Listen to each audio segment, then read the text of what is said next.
obvious. Alex Dalby isn't here for unknown reasons to me, but he'll know why. And he's probably just having a bit of fun before lockdown. Introduced it night. So, I obviously commentated last week towards the middle of the race. If you watched at Hungary, it was a brilliant race. Lots of excitement with big crash between the two leaders, Phil Harris and Dylan Platt, which then left Harry McQuillan to win the race, and a brilliant battle for P2, which I believe ended with Ryan Lear. So it's going to be hopefully a more interesting race today, and as you may see, we've got Phil, Celine and Richard all with race bands due to... I'll be able to find it in a second. Here we go. It's due to... Where is it? He just rules broken. I also believe that Sil does have it, which yes, he's retired, and Leon, if he decides to retire in his Ferrari. So, famous track today. One of the most famous tracks on the calendar today. It's been not just iRacing F1, there's obviously the 24-hour races elsewhere. Other sports, I know they do it on Forza. I don't actually know. I think it's kind of cool. I think that we've had a few of our participants tonight who raced in the 24-hour race, and it's fair play to them. I've tried 24-hour racing, it's not for me quite long, but no surprise. Race all the time. So we've got a 44 lap race today around one of the longest circuits, if not the longest circuit on the calendar. It's 7 kilometers long, and it's been on the calendar since 1950, which is the original year of F1, as we're in the 70th year this year. The lap record in the race is 146.286 set by Valtteri Bottas. So hopefully we can see that beaten. I really do hope that, to be fair. I think we've got some drivers who have the ability to show how good they are. Oh, Looney Moo. As retired, don't know. Ready on. Yes, it is ready on over the first ready on the second. Line off the right side.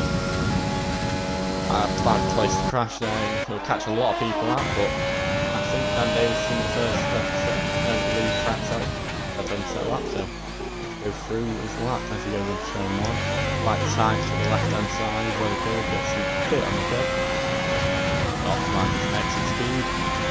Slides down towards O'Boo's back on and into ready on to Canal Straight. DRS with hitting towards 7, I imagine. No, only towards 7. And then he's coming down through section. It's a really sharp line, really quick through that left hander. And now down here, down the right hander. Quick kink into, I believe, turn 11. No, this is turn 10, I believe, actually. Now this is turn 11. We go down towards turn 12. Now we're heading to turn 13. Just a little left-hander. Had many people out the curve on the inside of that. And went at the top of 14.9. Oh, I missed Matt Goodyear. 42.8.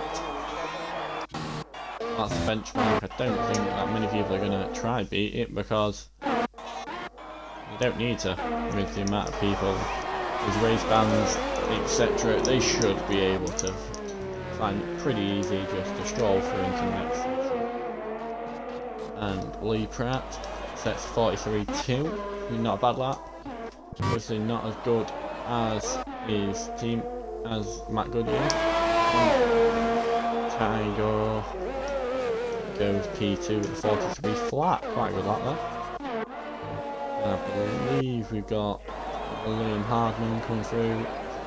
I think that's just a warm-up lap. So next is Ryan Dolly, who's invalidated. So it's going to be no one's on an in lap. It'd be Ryan Lee next to come through. So we get to see the brilliance of this driver as he comes through turn 19, activates the DRS, and what will his time be? 43.8 is the slowest overall, but still signs off 22. So the next across the line is gonna be who's on a flying lap actually. Believe it. Keen's flying off flying lap, but I will watch on just in case that it does. Occur like on a time lap. No, he isn't. He is on a lap. He will be next to cross the line. Technically it's Lee Pratt, but I don't imagine he'll be setting a lap, so behind them two, behind the winner is Liam Hartman, which I believe he's going to be the actual next person setting up, which is going to be quite enjoyable to see. As he's coming through sector 3 now, tight line, not losing any of the speed he's gained through the start of sector 3. And he slams on the brakes, going down to gear 1 and 2. Ooh, a little back end stepped out a bit there. A little compromise a little bit, but 43.4. Next across the line will be Mercedes Ryan Dolly. Matt Goodyear thinks he's that good enough. More tyres in the pit lane. I probably do believe him as there is only 14 drivers left on the field, I believe. And Ryan Doran's at 43 now. He probably realised that he didn't have to go too fast. And Ross Milburn, 42.2, very quick lap for himself. Now it's the E5, 43.2, sorry. Aston Elderman going through the left sector. As he accelerates across the line, 43.2 as well. We're really close up there. Is between Lee Pratt, Aston and Owen is not even a tenth of a second. As Keane hits 43.9. It's going to be Mr. Bottle Joe himself. Oh, I was about to say about him getting a load of penalties, but he's already validated this lap.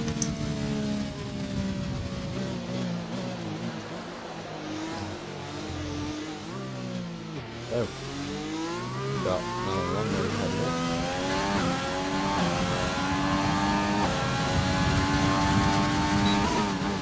And Diggles sets himself up for this next lap, going into turn 1, a bit of lock up, a bit of safety, bit shaky there, but still do that.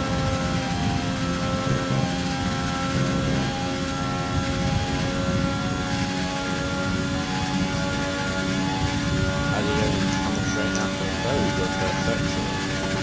I must say, it is technically purple, but no mind, we'll look onto that later. I believe that I think there might be more people sitting time lapses. Ooh, Pratt's 4/10 up. I know that he already set that lap later, I missed it. No, that's the rest of the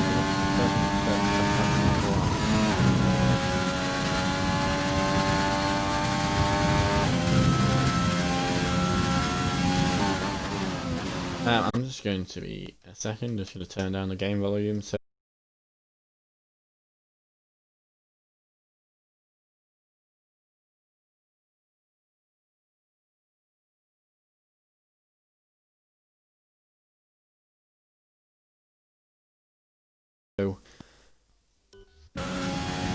sorry about the little stop there, just turn down the game volume if you could spare me. It needs adjusting in the chat, which helps. Just so I can get a bit of a bearing if it's alright for you all. Yeah, Josh Douglas goes P2 with a 42.6. And Dylan Platt, our championship leader, is gone purple sector 1, which is no surprise to any of us here. You know he's talented. That's winning last season's championship in style with quite a lot of races to go. To be fair, he was brilliant last season, Dylan was, and he's carried on the form into this season. But the actual next person to settle up will be Harry McQuillan, and he's been on fire over recently. Very slow lap. I don't know if that was just a warm-up lap and that in a mistake, but it's enough to get himself through. So if that's all he's aiming for, that's what he's got and he's done. And we're seeing Dylan Platt now after another purple sector. This is going to be a very quick lap.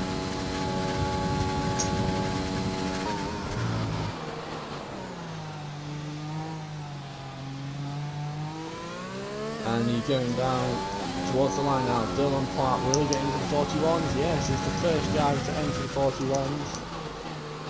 Can Dan Davies follow suit as he's flying through the last section now?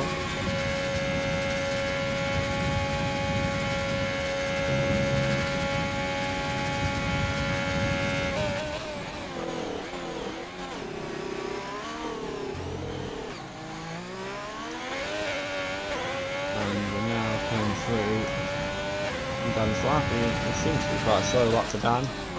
Might have pulled out of it, or he's just touching bank a lap. So, just some information for you all, quite good information. Ryan Doran and Keane set the exact same lap time as 43.962. Consistency between them two.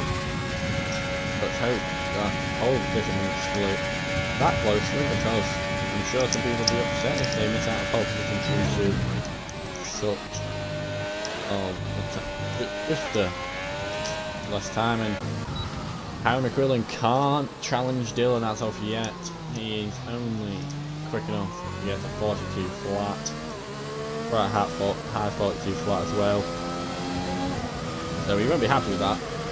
So let's hope that he can do better.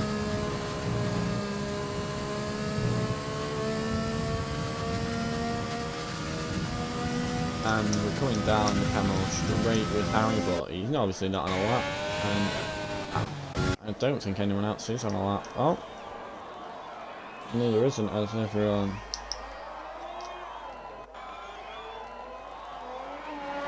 And Liam Harvin has started. He just decided to come out of the pits, which is interesting. He might just want to improve himself, but it's the same set of tyres, I believe, so he might just think, let's just get, I've got 4 minutes, I'm through, let's just get myself rubbered in and just get ready for Q2, where it's going to be a much tighter, because obviously there is going to be 4 drivers not going to be making it through. It's going to be upsetting for them, but we know everything about this race and how unpredictable it can be at times.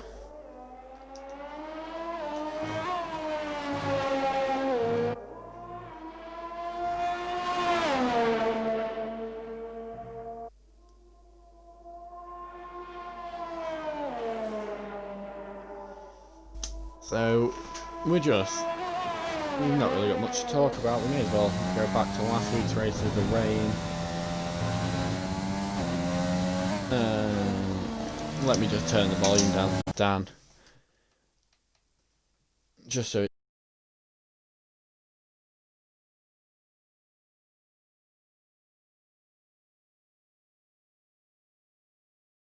it's fully sorted.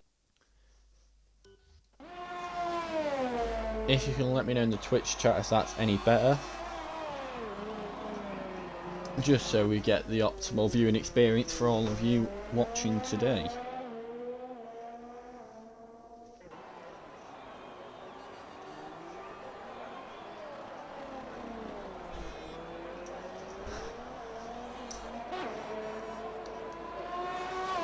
Also, if you have any questions about anything to do with today's race, just put them in the chat. I'll try and answer them as best as I can.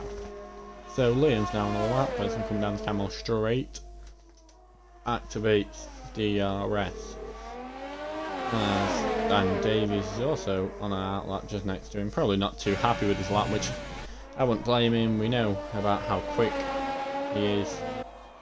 Kind of upsetting to see him there, in my opinion. He very clearly isn't too happy about it, that's why he's on another lap. Let's hope we can see him further up the grid, especially in the next two sessions, and maybe even see him sit on the podium towards the end of this race. But back onto Liam. He's going through sector 1 right now. Not sector 1, sector 2, sorry. Looking okay.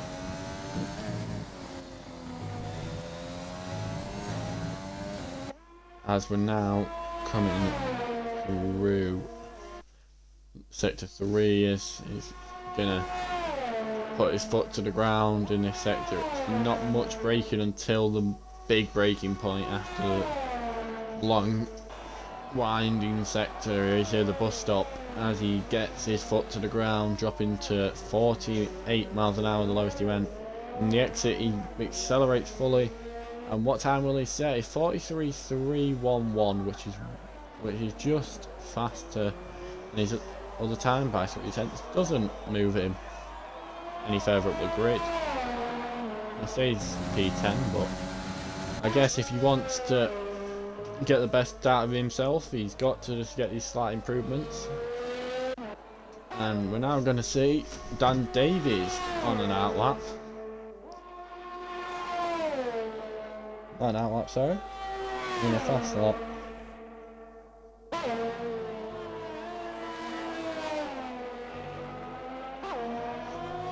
There's quite a decent sector 1, I'm sure he could improve on that, but we move.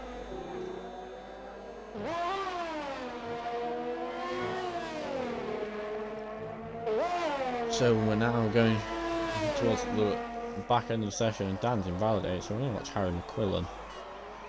We know he's a quick driver due to his back-to-back wins, I think it is. Someone quote me on that if I'm wrong, but I believe he's won 3 in a row now, which you can't really question his talent.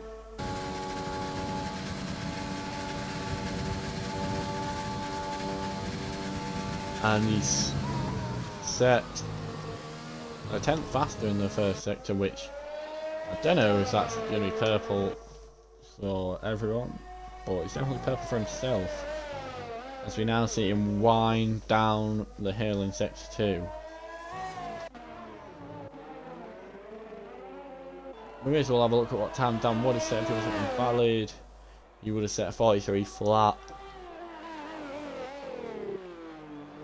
which would have put him up to P7, but it's validated. But here's the man I'm going to be watching, because he seems to be improving. Maybe might knock Dylan off his provisional P1 in Q1. No he won't. After an invalidation, to be fair, he's lost quite a bit of time as well through the middle sector, but maybe it's the problem in the last sector that he's come out on his next lap for. As we go towards the end of his lap, not gonna count for anything, but just a bit of pride. Quite a big lock up there, and I think that's gonna be the end of his. Ooh, bit of a nasty spin there. As we now see him cross the line, and it calls for an end to qualifying 1.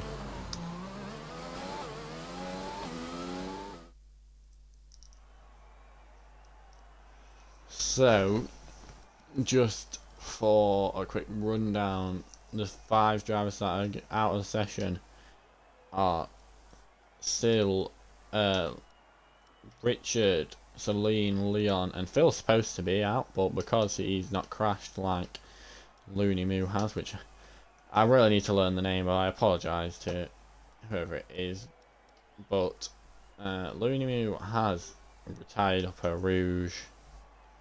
which means that he's probably retired before Phil has, which means he's further down the grid, allowing Phil to stay in for next session.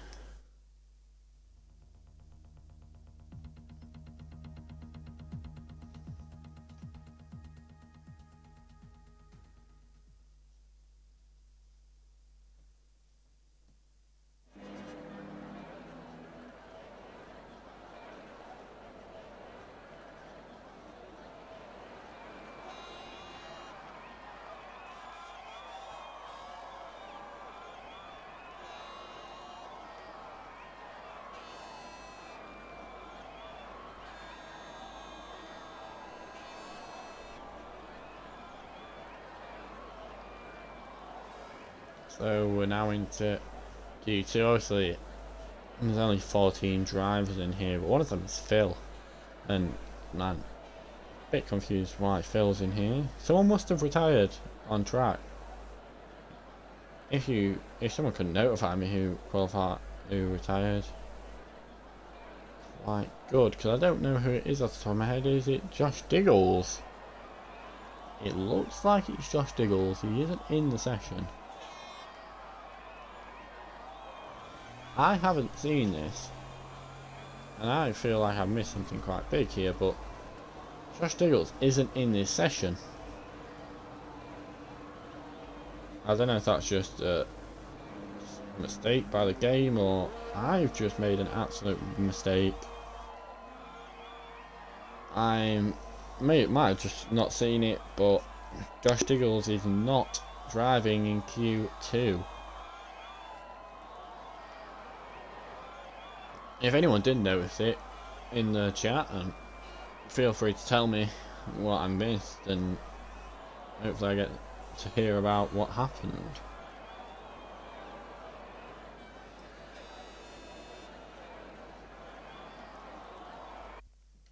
Anyway, we have Dylan Platt on an outlap. He's the furthest across. The championship leader. We could talk about him all day, and his form in recent weeks has been quite poor, to be fair, compared to his start. But I do not blame him on how good he is. The driver seems to be one of the best on the grid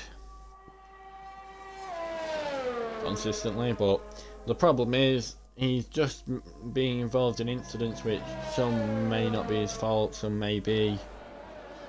I can't define on any incident, to be fair, because I'm not a steward and that's not my job. My job's to just commentate over it. But he's a very quick driver, obviously found himself on such a high points tally this season. So far he's already acquired 186 points. It puts him a large margin, which is I can't do maths.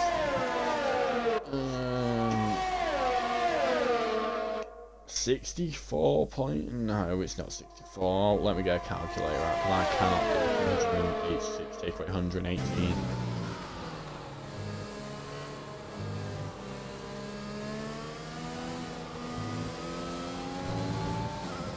It's 68.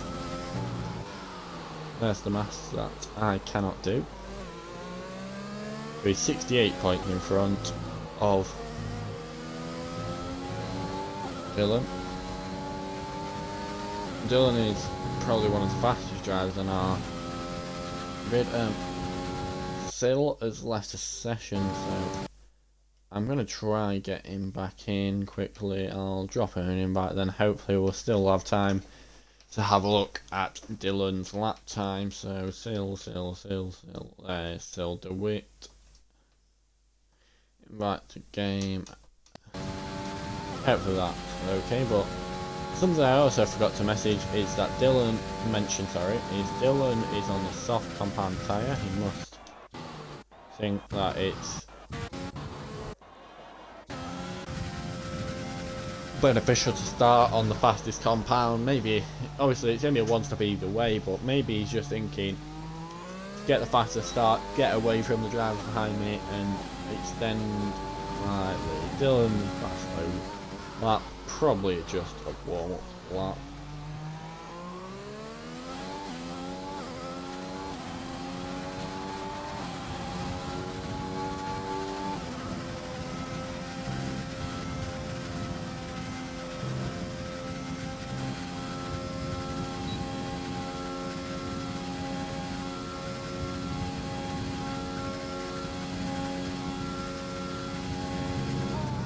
So Dylan's gone a second faster, which is very much like Dylan. But we're not here to talk about the Dylan show. What about how Ryan Doran does his lap when he set a 43.9, which is actually quite close to his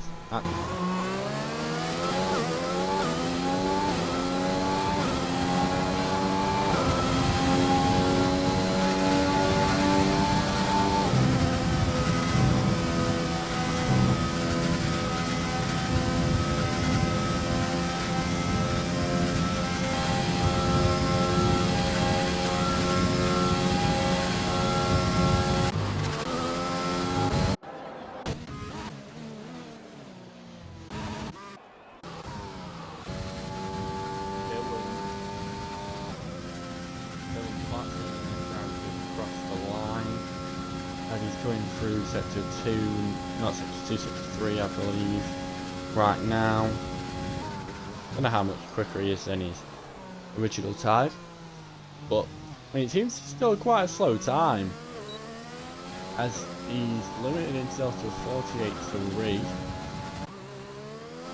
and his teammate Cohen behind is a 43.5 on the mediums, quite a quick lap. Ross's invalidated lap, sorry. Who's doing next to cross the line? What Goodyear? Matt Goodyear sets 43.225. Pretty quick lap from himself there.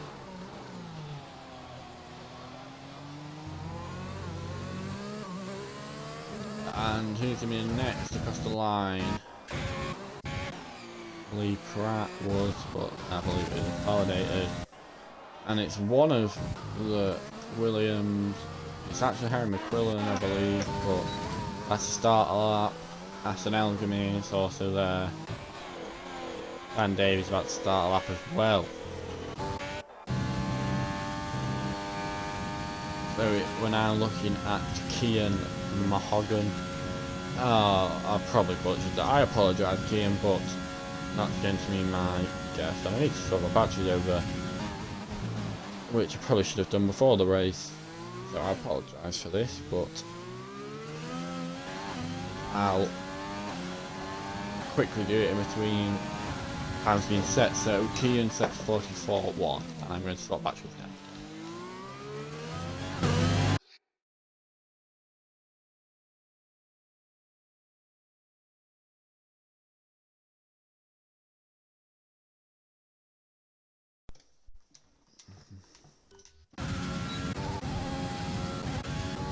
I apologise for that, and Dylan still failing to reach his potential, which is not like Dylan.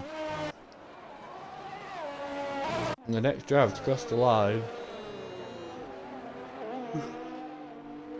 would be Ross Milberg, but he's invalidated for second lap, which is going to be worrying for them mediums. They're gonna take off, maybe a lap or two in the race. But the next time lap going to be set is Aston Elgamy of the Scuderia, as he's winding through the last sector now.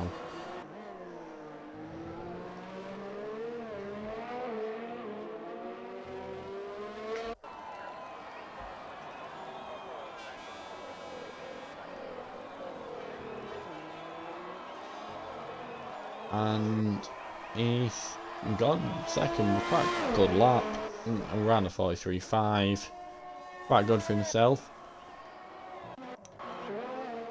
Dan Davies is also invalidated. People having a problem in validation, which is surprising to me, but Kian Mahogan,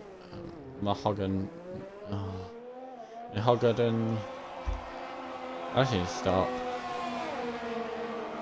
butchering his name because it's quite offensive, to be fair. I just can't speak. I apologise, kid. But,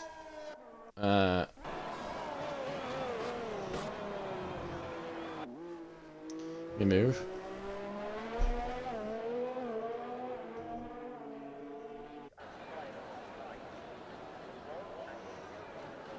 Right, so who's going to be next across the line? It's going to be Ross Milburn. Has he been able to keep his lap valid? Yes, yes he has. Has he managed to make this lap a quick one? I don't know. We have to wait and see, and by the looks of it he has. Yes, that's a very quick time. 4/10 quicker than his teammate Matt Goodyear.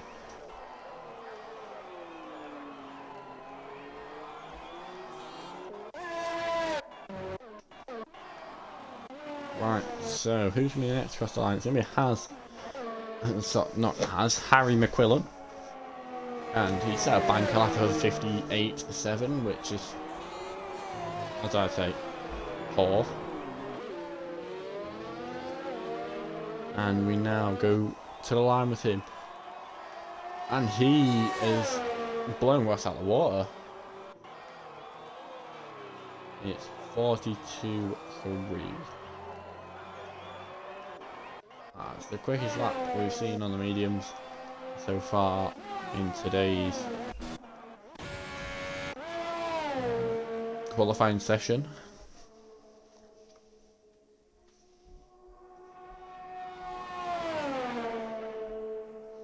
Well, there's now only 1, 2, 3, 4, 5 drivers not to start a lap. Obviously, Phil's not allowed, but I haven't included him. So we've got Ryan Lear, who's been a long server of MRC, quite a good driver, and got himself, I'm certain he got himself on a podium last week. If not, it may be due to penalties he dropped off, but I'm quite sure that he did it.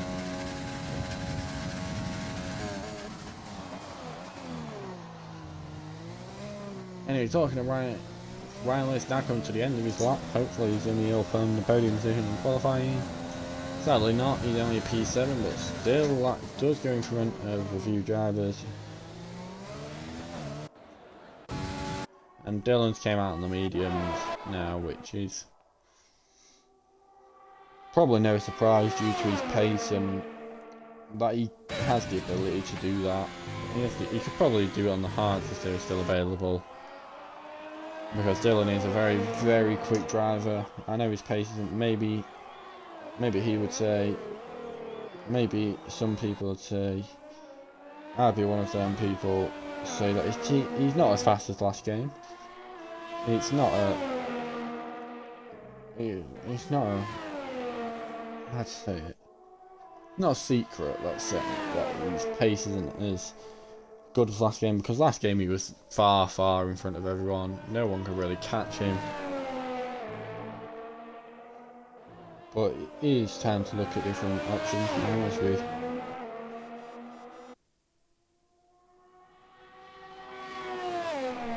as we now see Harry McQuillan and Ross Milburn up there at the top. Talking about Harry, just retired.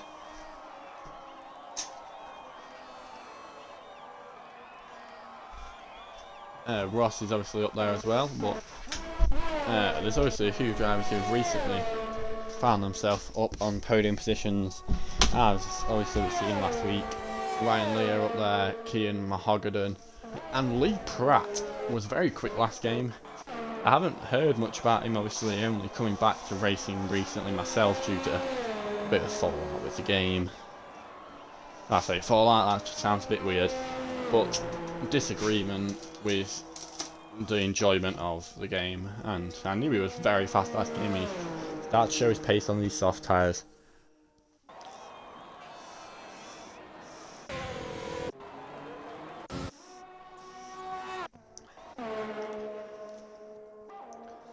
So who's going to be next across the line? There's a lot of pink cars. I believe it's going to be Cohen Shippers. No, it's not Cohen Shippers. Neither with Aston Elgin. Neither Kian. I don't think that's the right line there, Ryan. I just think it's best to use the tarmac. Right, it's going to be Dylan Platt, the next person to set a lap time as we see him twist and turn through this final sector. And he's foot to the pedal. Will he be P1? No. In this session, he's been outraced, outplayed by his championship contender, Aaron McWillan.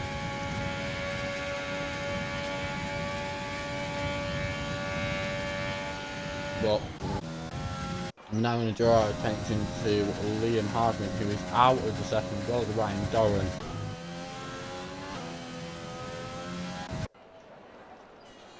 Only driver that could find himself out of the bottom 5 technically is this driver here, Tyler.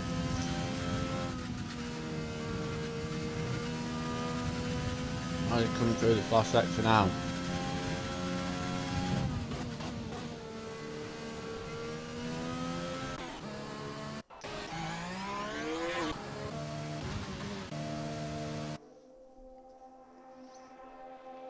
Quite slow there from Ryan Lear, seems to have run out of fuel. And now it's the Ferrari of Aston Elgin that's going to be the first person to catch Ryan Lear's fuelless car, I believe. Ooh, Aston has decided not to set a lap time. And that's Kevin Cruz at P4 and stuff. What a lap. Tiger finds himself P6, which eliminates his teammate. Oh no, Kian would have made it through by the looks of it because of his time improvement. But he's spun and now he's driving the wrong way around the track and he's got a bit of wing damage.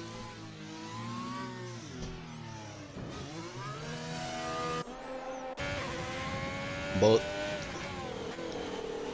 one Renault through, but is it worth it for the expensive wheel one? I guess so.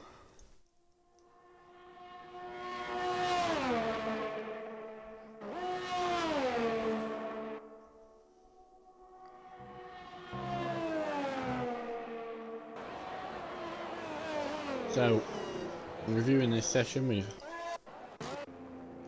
Ooh. I don't know what Aston's car's doing there. Seems to have got its wheel taken off. And he is out of the session. So, that may be what happened to Josh Diggles as well, but that's really heartbreaking that he's done that. As it is terminal damage by the looks.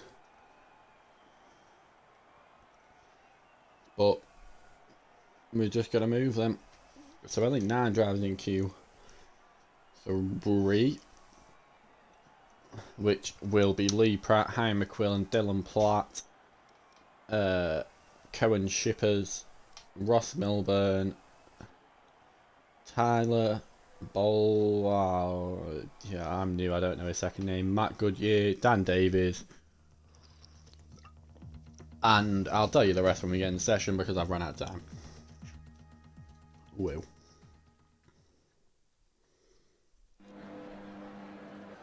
So we're now back in the session, which means I can tell you that the drivers I missed out was Ryan Lear, Dan Davies, and someone else who I properly forgot.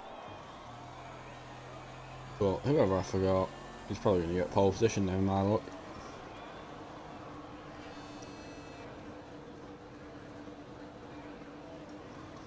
And it will be the Mercedes of...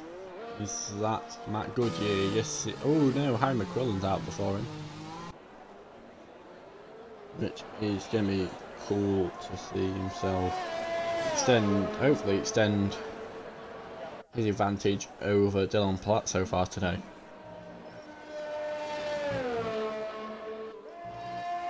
If you've got any predictions in chat for the top three, put them in. I'll have a quick read through a few of them. But on the other hand,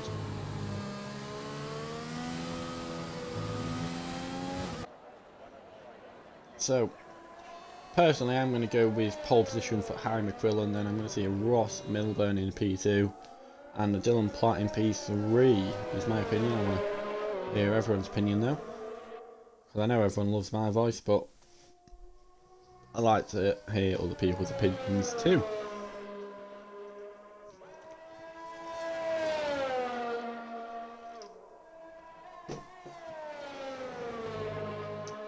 So Ryan Lear has gone with not Ryan Lear for pole. Well, unlike the other Ryan Doran, you actually have a chance for pole position. So you're unlike the other 11 drivers on the grid, you do have a chance. So don't write yourself out just yet.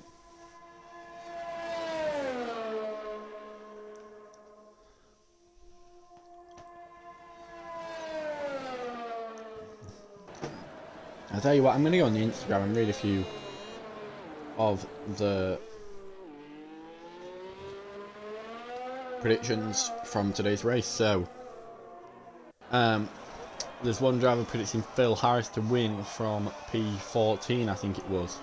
Then there's Dylan Platt to win, which could be pole position, yeah. Harry McQuillan to win, which is looking likely after his pace shown today after his spin. There's another one for Phil.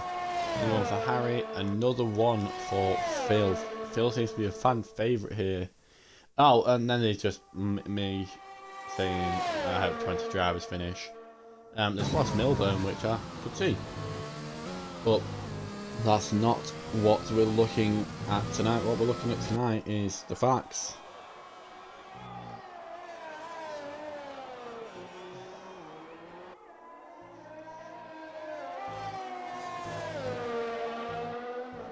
So who is the first, going to be the first driver to cross the line? Is it? It's going to be Harry McQuillan, obviously. He was the first out. And needs to be stopped being El Estupido.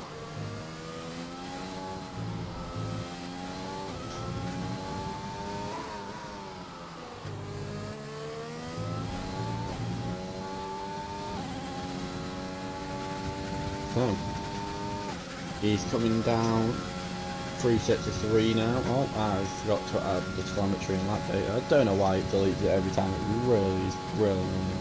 Oh, it's took off the fitted as well. So we now are going to see him fly down into the final sector, twisting through the last corner and accelerating and finding himself in a 42.1. Harry Standards, I think, will be disappointed with that. And then it's Kevin Shippers next. Then it's going to be Matt Goodyear. Ooh, 42.4 from Matt. Then it's going to be his teammate Ross Milburn. Might have COVID, but that does not mean he can't get pole positions, boys. And will he set himself in provisional pole position? Yes, yes he will. A 41.555, 556, sorry. 555 just sounded a bit cooler. And Ryan Lear, after saying he's not going to get pole, he invalidated his lap, which is not the cleverest of ideas if you want him pole, I guess. But we now see Tyler coming through this last sector now, accelerates and puts his foot to the ground, and it's 42.4. Not too far off pole, or provisional pole. And it's going to be Lee Pratt next across the line as he activates DRS and finds himself in P3, which is quite a good time there.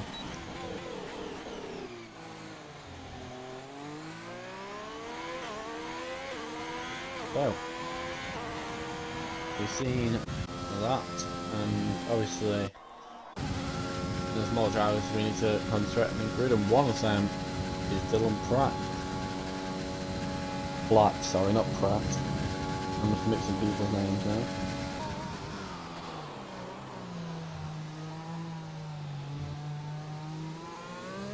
As Dylan now goes to the line, and it's P2 only for our championship leader.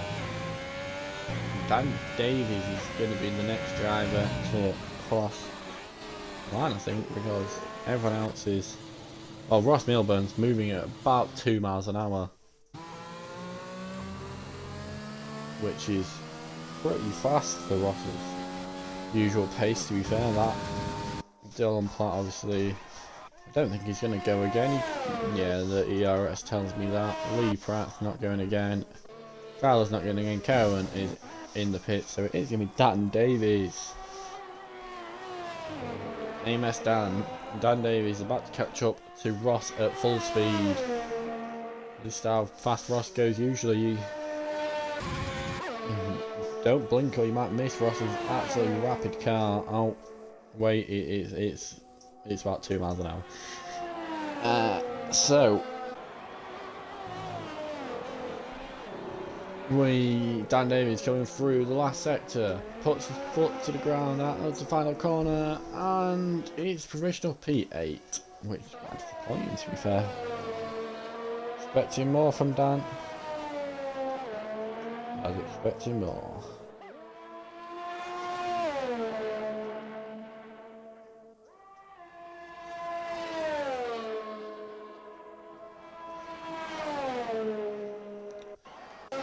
So, after the first round of runs, Ross Milburn found himself sitting on pole position with Dylan Platt and Harry McQuillan. So I got the top three right, none of them in the correct order. Actually, that's a lie. I did say Dylan Platt for second, so I did get Harry McQuillan and Ross Milburn in the wrong places, but it's a long time to change.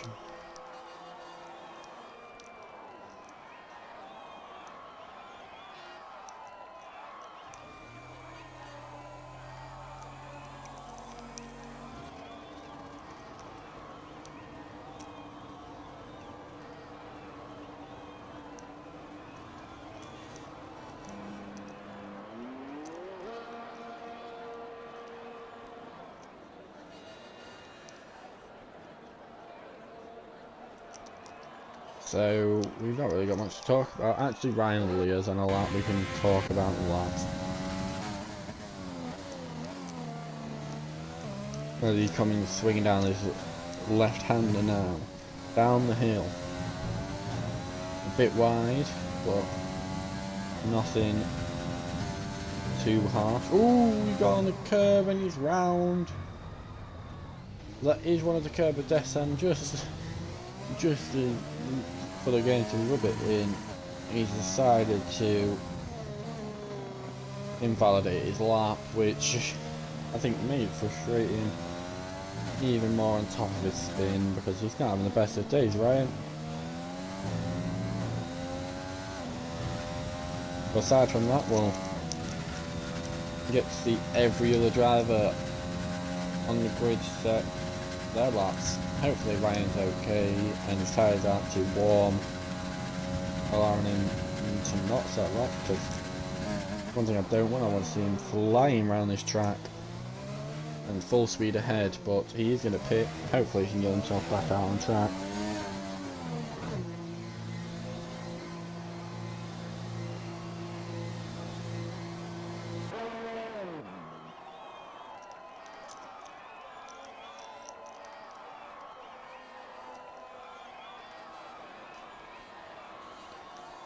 So, here is it. So everyone's out on track apart from Dan and Ryan. I obviously understand why Ryan isn't.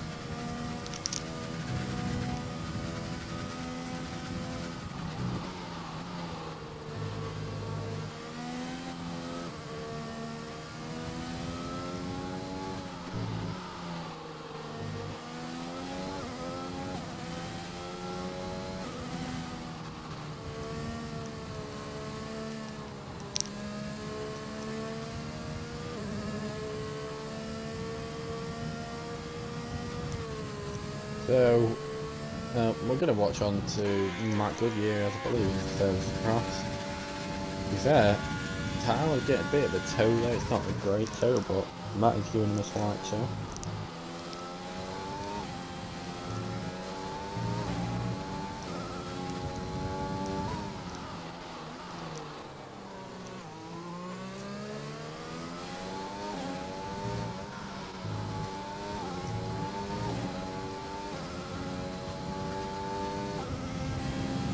So as Matt avoids the curb in sector 2, unlike Ryan.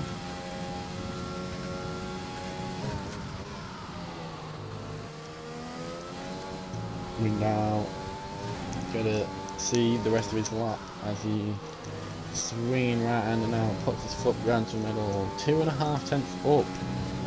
That's gonna push him into P2, I think, if he can hold this. And maybe even an improvement could see him. I mean, it has to be a large improvement, but hopefully we can see it and find himself on a podium.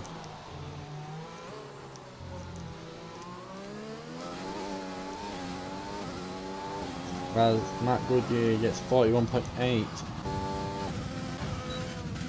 As Tiger, or Tyler, whatever his actual name is, goes P4 with 42 flat. Who's going to be the next time? It's going to be...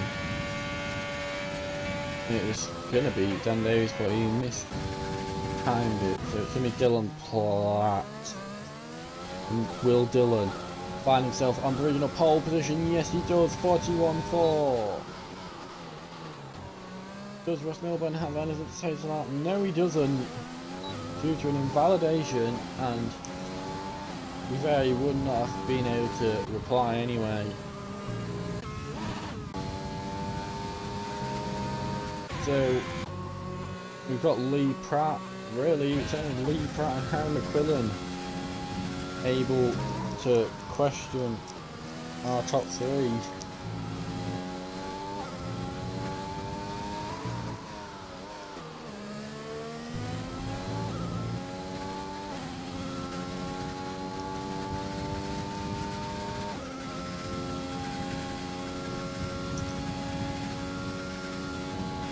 So we can't really do much at the moment. We just kind of sit here and wait until Harry McQuillan gets into this last sector.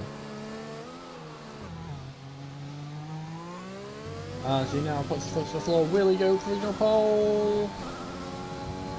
No, it's P3 for Harry McQuillan. What? Is it Cohen? Who is it? No, everyone's set the laps now. Lee Pratt is P5.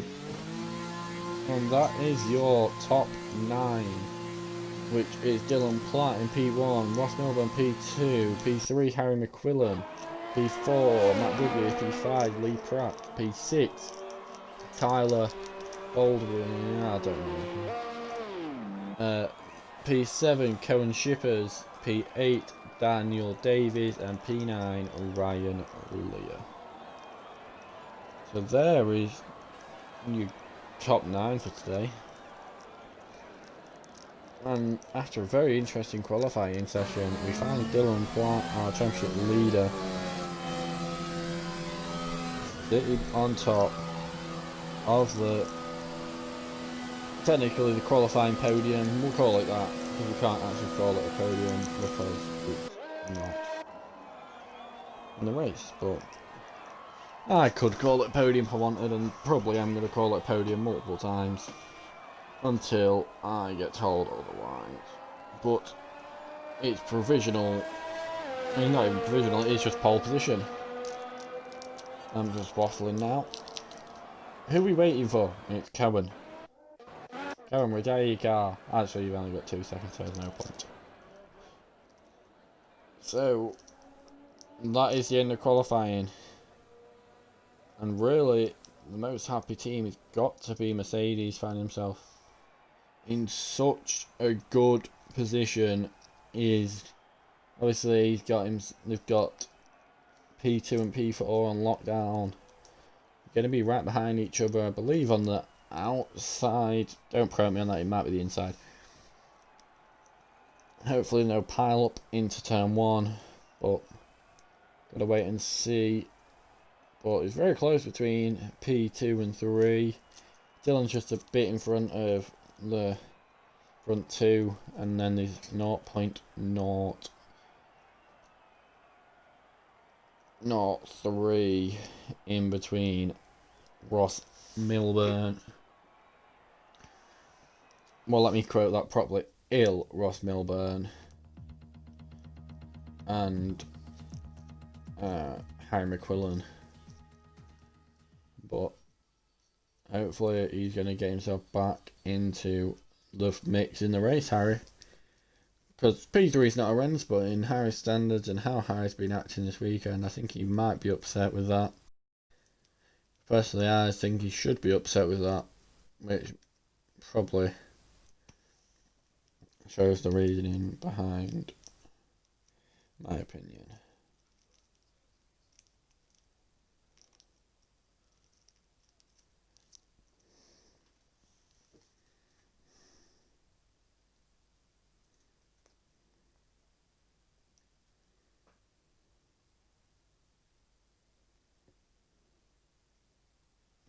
Right, so we've got a bit of a wait now.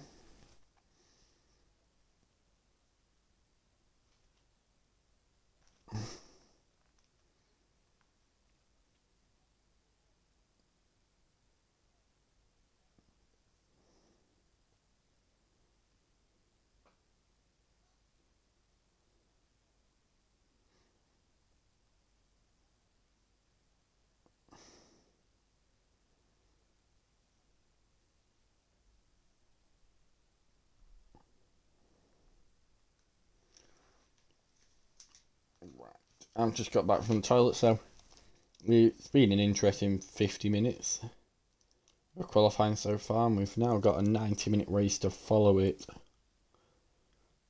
which it's going to be exciting. It's one of the most interesting calendars on... not calendars?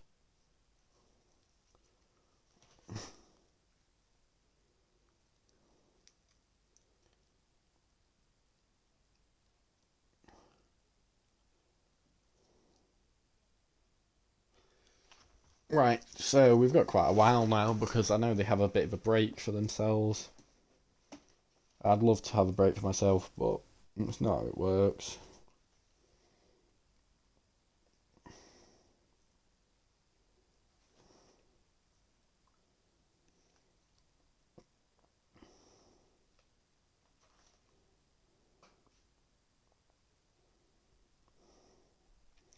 So we could go back through some of the characteristics of this wonderful circuit.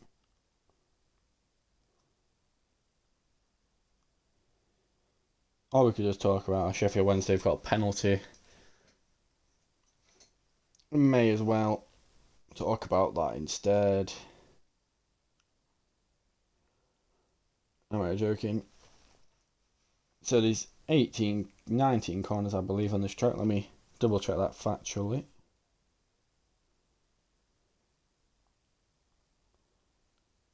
Why is my Google not loading? For an update, Sheffield Wednesday did score that penalty. So there's 2 DRS zones, one on the Camel Straight and one on the main straight. The speed trap is at the start of the Camel Straight, just on the exit of Radion. There's 19 corners on this infamous circuit. I think for me the most exciting part of the track has got to be turn 2 and probably 1, 2, 3, because the turn 1 on the first lap will always be manic. 20 drivers going through such a tight corner. So I believe we're starting in a minute's time, which I'm looking forward to, so we can see a bit of action, because I feel like I've been waiting here for years.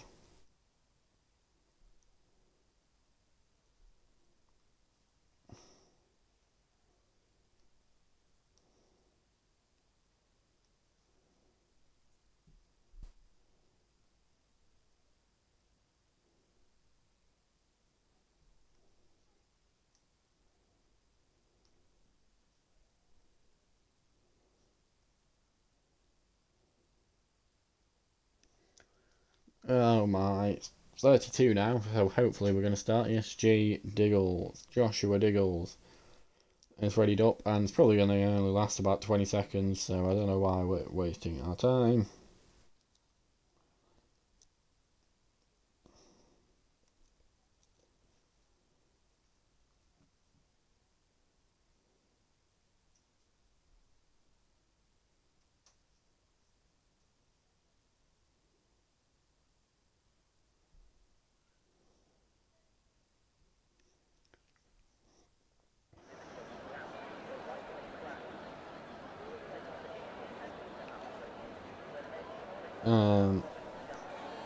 So our grid is Dylan Platt in pole. Actually, we'll go from the last. We've got Josh Diggles, which I remember him going quicker than this. He must have retired or something, or I just don't have any eyes.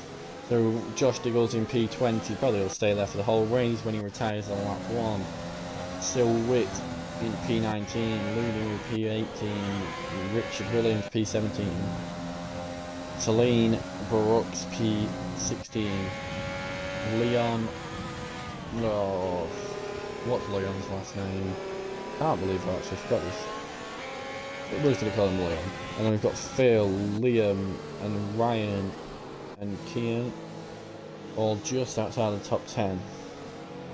And now we get on to the most exciting part of Assen Elgamir find themselves sitting in P10 behind Ryan Leah, then Dan Davies and Cohen Shipper. And actually we're doing it a different way, so sharing the third row now is Lee Pratt and Tyler Bolden. And sharing the second row is Harry McQuillan and Matt Goodyear, and then on the front row is Dylan Platt and Ross Milburn. Just for your interest, everyone's on the medium tyres apart from Lee Pratt and Cohen Shippers. Oh, and Richard Williams, and also Sil Witt, who've decided on the softs, all four of them, well, all four of them technically, apart are on different tyres, but Richard Williams is on the hards. So we're 63 minutes into the street already. Ooh, Richard Williams nearly hitting the back of Celine's AI car by the look of that, as the X indicates a disconnection. Dylan Platt is now backing up this grid to get them tyres warm. We've seen many times this can go wrong, but luckily we seem to have had all 20 drivers survive the formation lap. And we're going to watch all 20 drivers head to the grid spots now as Dylan. We get quite a nice view as them all come through the last corner due to Dylan's car. Let's have a flick through all the cars now. I just get a bit of a view of them all. And Celine's got here. However, I don't think that she's going to be here for the race start, which may be upsetting for her because she's going to bog down. But it's time to begin the race. Get better. Am I winning this please game? Apparently not. Oh, there we go. 4 red lights, 5 red lights, and the red lights are out. And Dylan Platt seems to have got a good start, but Ross Milburn's got a better start around the outside and before turn 1. No contact up at the front. Ooh, bit of blue wind on us, that might be from McLaren, it looks like. Is that a Josh Diggle? Maybe Phil Harris is still bogged down, but Josh Diggles around the outside of Peru. Great place to overtake. And here we go, Ross Milburn here to take the lead on lap 1. Goes around the outside. It switches to the inside in the next corner. Goes a bit deep. Dylan walking around the outside, but has to stick behind him. And during this whole time, we've got Matt Goodyear trying to make a lunge on Harry McQuillan. Harry seems to just hold it out, and Looney Moo is out of the race, and it's a virtual safety car, and I don't know where. Oh, and Celine has got a penalty for hitting Sil, I believe, or was it Richard? Probably Richard, to be fair, because they're next to each other. But what an interesting start there. Ross getting the better start, but Dylan holding it into turn 1, and then up the Camel straight. Ross Milburn regaining the lead, and as it stands, that's where he's staying. This restart might be important. Might be very important, yeah.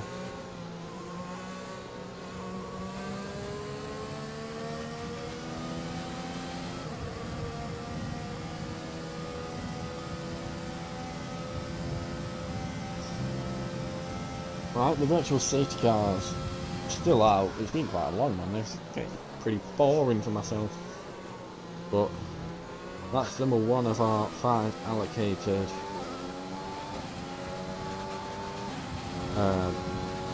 either virtuals or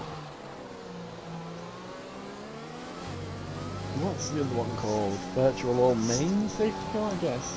But there is the release of all drivers as Celine is wow, Karen's in the pits, Phil in the pits, and Celine's also in the pits. The timing board's a bit freaked out because Karen is definitely not P10. Oh, I think it's sorting itself out now. It's Ross Fairbairn still in the lead, so we're going to just concentrate from P3 downwards, I guess. And that's probably about right.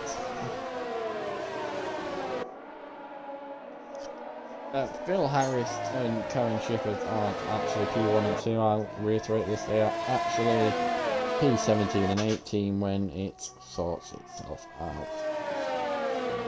But there we go, Ross Milburn's just going to P1 again, yay. Hopefully we'll have no issues again. Yellow flags in sector 1, who is that? Is that... Ooh, Puncher. After just leaving the pits. That is really unlucky. I don't know what Celine's doing at the moment, just going side to side on the track. We'll have a quick watch. Oh, she seems to have just stopped her car. I'm not really sure what's happening there. Let me just watch on in case anything weird happens. Her car just seems to be stuck. Oh, no, she's moving again.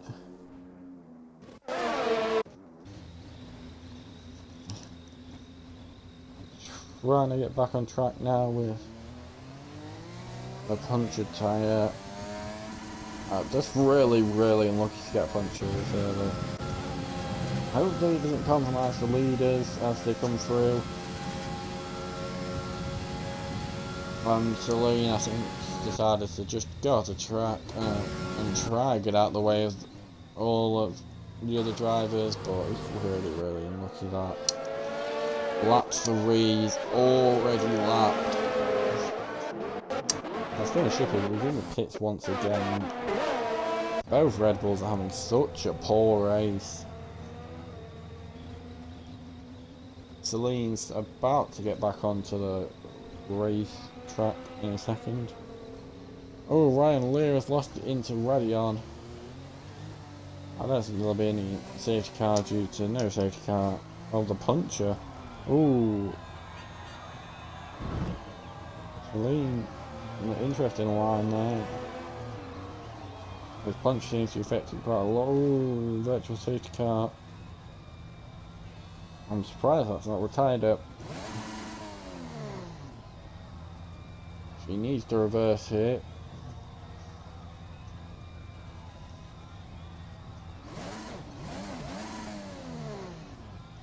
Doesn't seem to remember the reverse strategy. Oh, and she's been disqualified from the session. Interesting tactic. But at least we don't have to watch on to the incident anymore. We can get back to racing. So, oh, Dylan Platt seems to have a brilliant restart and flew by. Ross must have had an incident or a little squirm on the exit, or maybe just not as fast, but Dylan looks so much quicker. And Josh Diggle found himself up 10 positions already. Quite a good start there. Yeah, let me get the... Ooh, Ryan Dolan's also out of the session. Wow. It might be time for a full caution. Actually, to be fair, it is off the track. As we'll see on the onboard crane shippers, I believe it's just skewed off to the right hand side. Quite the infamous position to crash, yep. Hopefully we can carry on racing. after an hour and 11th way through the race. As Harry McQuillan's kind of just a sitting horse at the moment, can't really catch up to Dylan, but isn't being pressured from the cars around him.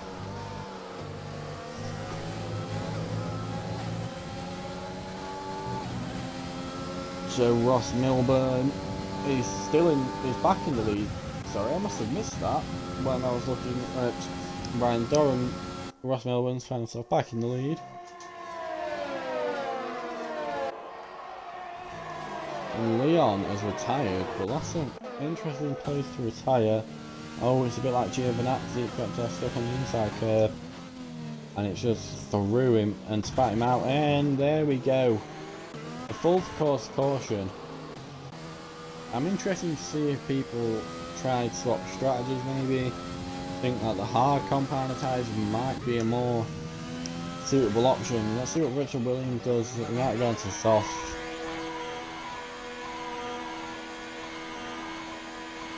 And Richard Williams has got some what colour are marked tyres today? Yellow marked mediums. As Phil stays out on the mediums, I think that's what Cohen's going to go for as well on the mediums, so it allows him to go into the hard, not the hards, the softs at the end of the Grand Prix. Quite fresh as well compared to everyone else, which might lead to an advantage. Oh, what? Cohen has got a 5-second penalty serving. And I believe he's Lance Stroll due to the bit of the Canadian flag and halo. Fun fact, my favourite driver. But we move. Let me check if I can get a code.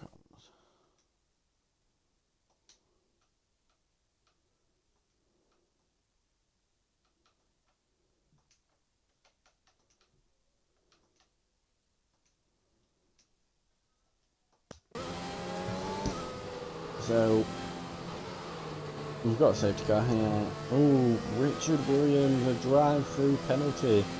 Speeding into the safety car. Won't be able to serve that for another 3 laps, which is gonna hurt. Got to hurt that.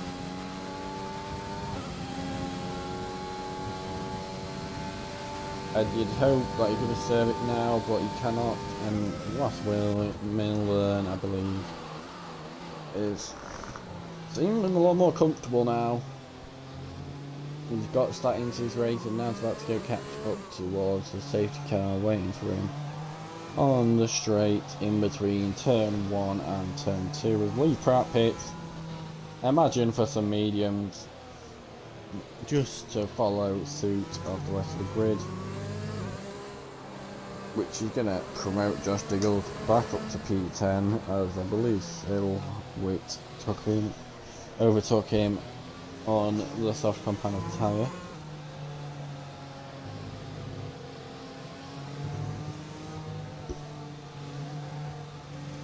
And so it's been an interesting race start. We've had 5 retirees already. Hopefully we can limit that to the number of 5 because it's not very nice seeing all these drivers not being able to complete the race. But and also it creates for less battles and excitement from ourselves, which is for viewer quite boring. And I've removed the interval gap, but I'll put that on now.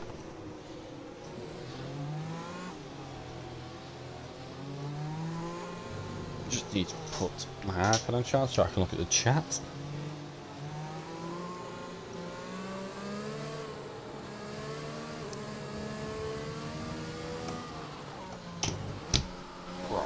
That is plugged in, and we've not really got much to talk about apart from those 5 retirements. Let's have a look at some changes in position. Hard to do as I haven't commentated in a while. There it is, position change. Diggles and Sill both 10 positions. Quite good race starts for both the English and Dutchmen. in their respective cars. I think the worst has got to be Cohen going from P8, I believe, all the way down to P15. Must be upset about that, but has been given a second chance with his safety car. He's got to be biting people's hands off to take that opportunity. And I believe we're going to be staying under this safety car for an extra lap, as Cohen's only just caught, but we could be surprised and see it go in this lap. Well, Ross is backing everyone up. I haven't seen a call for the safety car to go in, but it is gone in. And he's now set off. Finding himself quite good at the restart. Has anyone been caught out by the restart? Caught sleeping? Not really. Well, Richard Williams is going to serve this drive through now. Hopefully his engineers have not been stupid and come running out of the box, because that is when his race would be ruined. Anyway, Ross Milburn finds himself in a good position. Well, there isn't a better position on the grid to be in, as he leads the Grand Prix.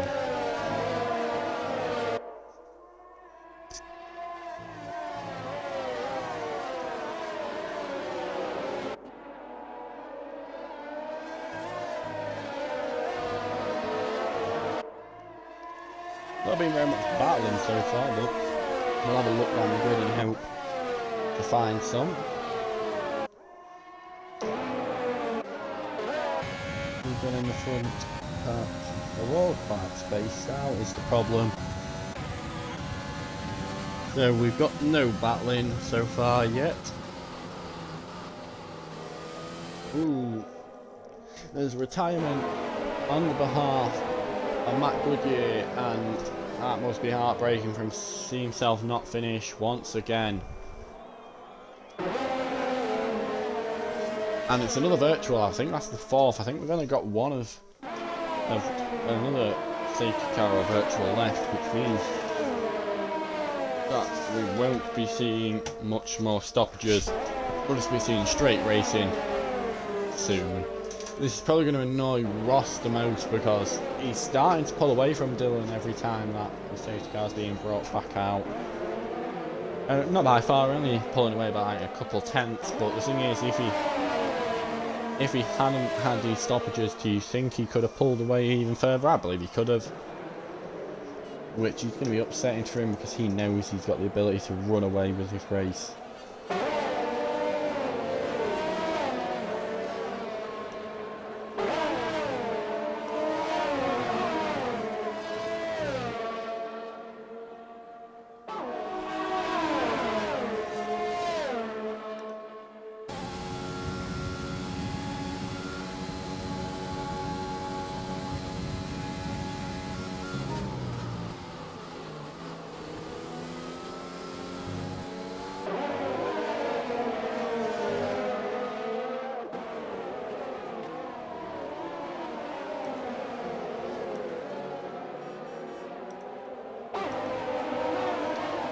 So we've now got rid of the virtual safety car, hoping to have a bit of a free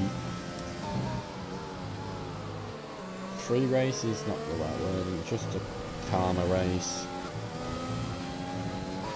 Stopping the stop-start, parting, part of it.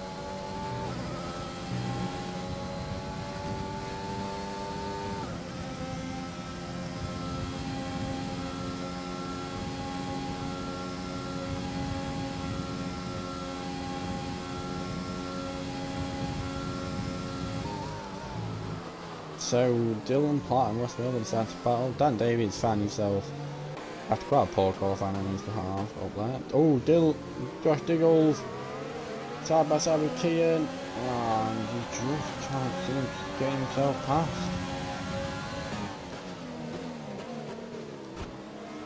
Just touched his back end now. He's so close.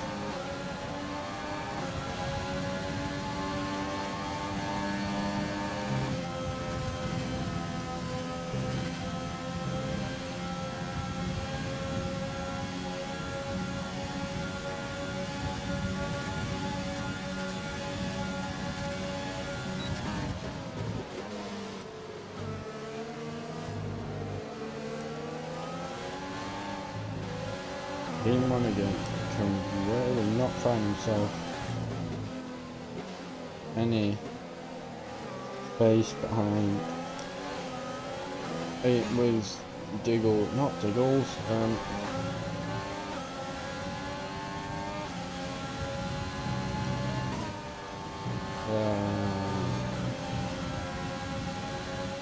well, Diggles is behind him and he's got a penalty again.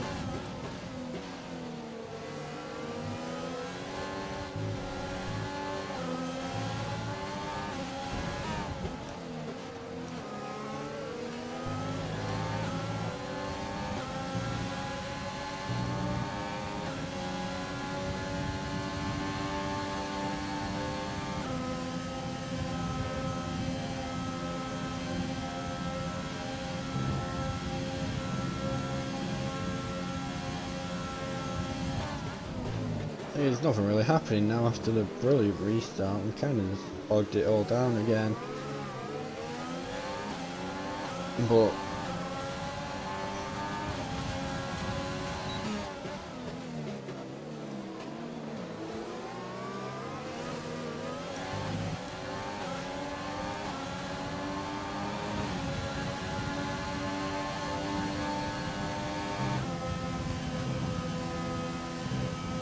will we see any battling between the midfield or even anyone? Lee Pratt quite close to Liam Howden. Will we see an overtake? It's getting really close now. Tries to dive down the inside. No contact hopefully. He just holds it.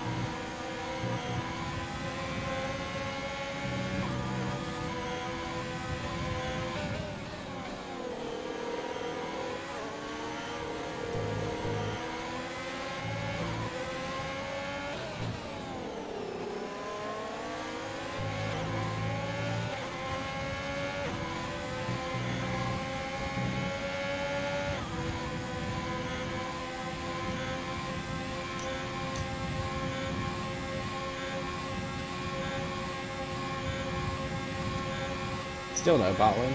It's getting pretty boring now. Oh, Josh Diggles. I say that, Josh Diggles is around the outside. He just can't get the exit correct.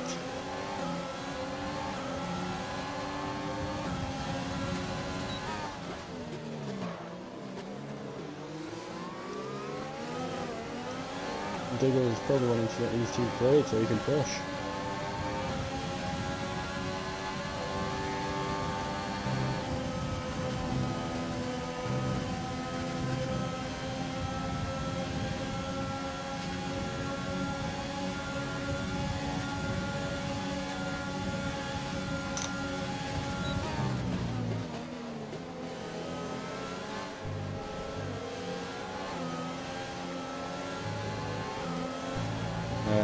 So Diggles is still stuck behind him. Getting really boring for him here now. Look at him. Oh, he's trying it. He's failed though.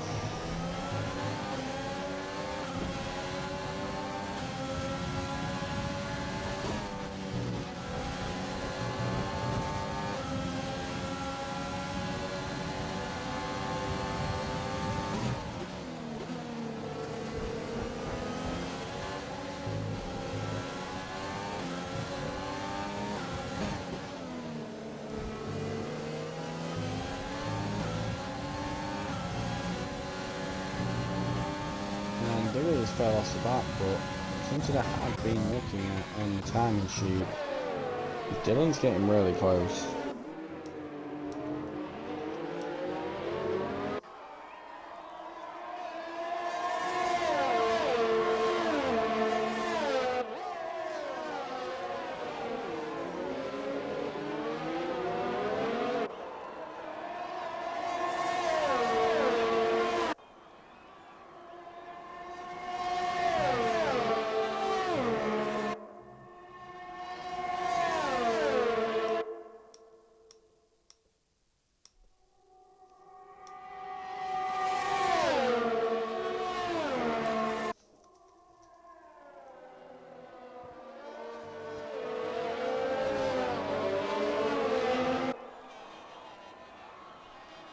Sorry about that, my controller died, and West Melbourne is really going to town now with the battling.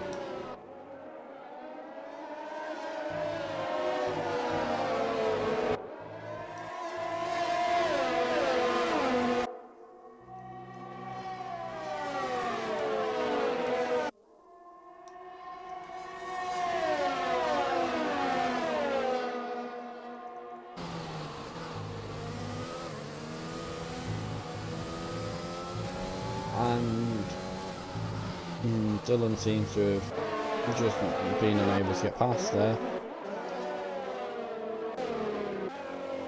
And actually Josh Diggles has dropped off really much, really bad there. I don't know really what's happened there. He's stopped Josh Diggles, which isn't going to be good enough for him.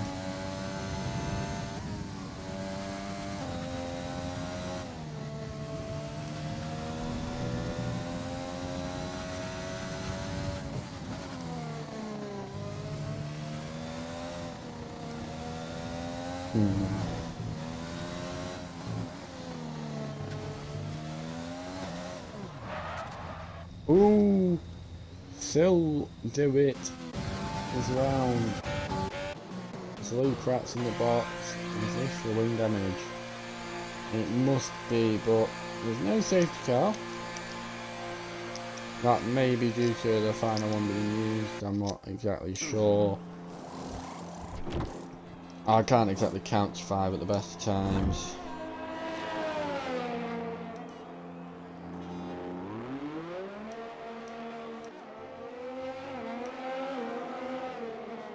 Anyway, we're back to the racing at the front of the pack. Harry McQuillan's been overtaken as well, which is something I forgot to notice. I'm missing quite a lot here. I don't know how Dalby does this. There's so much to look at, so much to see.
So still nothing really happening here. They're quite split up now. Phil Harris is now going to be second. McLaren to have a go at the front bunch.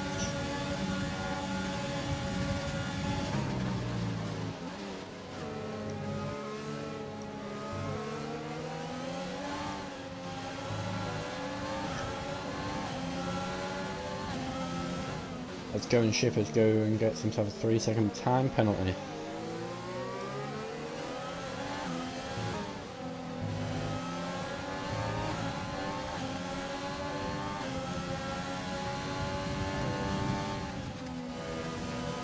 Can Phil Harris attack the car in front? The answer is yes, because he's getting really close now. Literally, probably not even 2 car lengths between them. There's been a battle between the 2 Renaults for a long time now, but a McLaren of Josh Diggles was involved, and I did not see what happened, but he had to pit for some reason. But here is going to be now another battle. Phil's got a better exit than both of the Renaults. He's going to look down to the left hand side, and then switch to the right. He dives down the inside of Tyler. Tyler has to hold it around the outside. Probably does well at this. Ooh, isn't the best of it.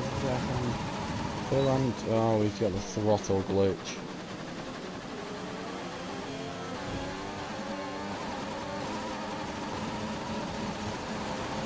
It will fix itself because I really don't want to hear that all race. But whilst that's happening, Harry McQuillan has made an overtake on Dan Davies to take P3 back, and Dylan Platt has returned himself to the back of Ross Milburn's car. And still DeWitt gets a time penalty, which will be negative for him, as he seems to have not been having the best of races in my opinion. Does not seem to be able to get going today. But it's not over. We're far from over here. We're not even halfway through with the race.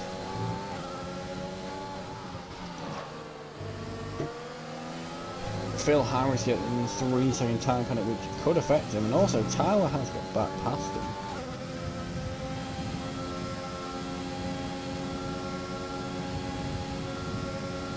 Dylan's catching now.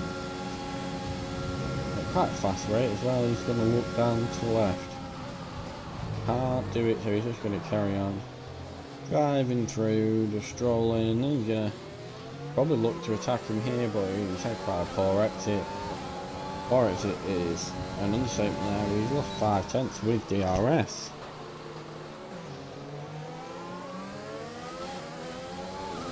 And Phil Harris has got past Tyler again, but that's due to a pit stop.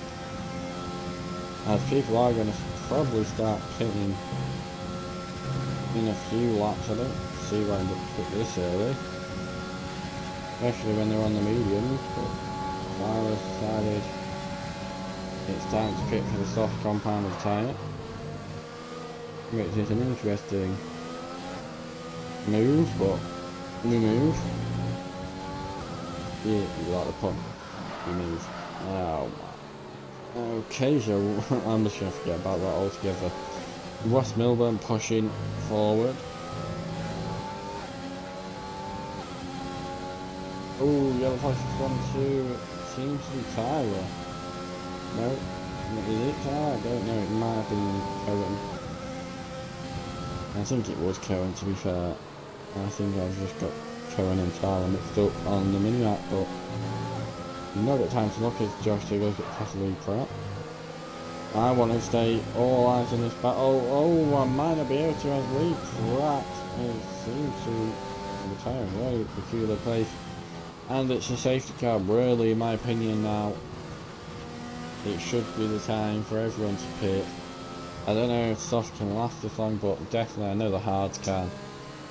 And they might not be optimal, but the thing is, it's free pits. Oh, Diggles. Speed on the safety car, and Ross Milburn and Dylan both pit.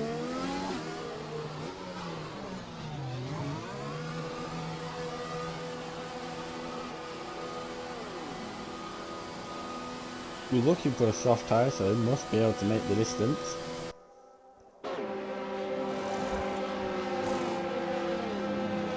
And everyone seems to do it, and it's quite a quick pit stop from the Racing Point garage, but just not quick enough to get him back out in front of Ross. As Cohen's shipper stays out, probably due to Dylan pitting in front of him. Well, that's not going to be nice for Dan Davies, who he's just slapped himself in front of. He might pit next lap. If not, he might have to wait out. Diggles is in the pits, which is probably quite stupid because he's got to drive through, but he can't serve him to pit under the safety car army. Or can he? Nope, no he cannot, as they're just whacking a fresh set. Oh no, yeah, fresh set of mediums. Which probably is not a bad idea due to the fact that personally I don't think these softs could go to the end, but that's why I'm not driving.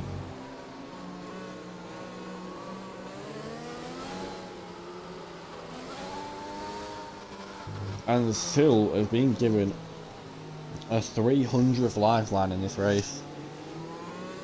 Hopefully this time it isn't going to be mistaken and missed out on. and it's going to be capitalised on fully.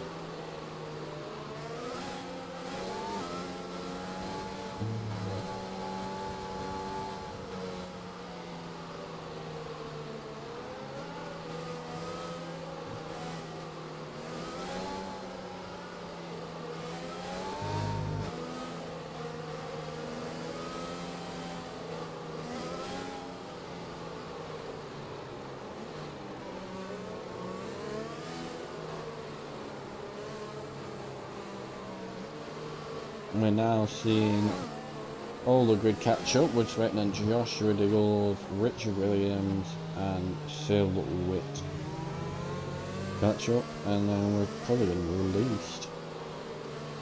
I don't think we'll be able to be released this lap.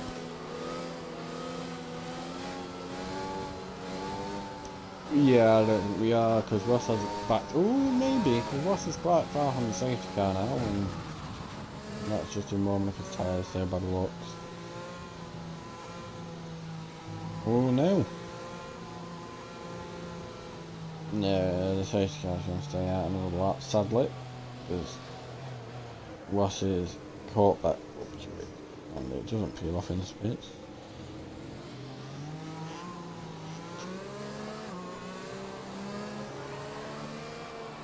Dan Davies in the pits probably realised that the softs is the best option.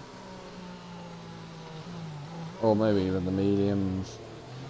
He might have just done it for one lap just so he could go back onto the mediums, maybe. Maybe... Nope, he's gone to the softs. That's probably a mistake on his part. Sort of miscommunication between him and his MFD panel.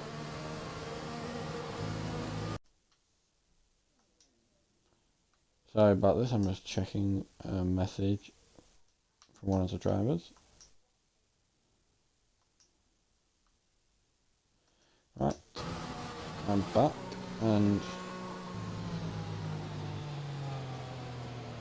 as we look at the stops, so we've had no driver over 2 stops just yet, but I believe all drivers may have to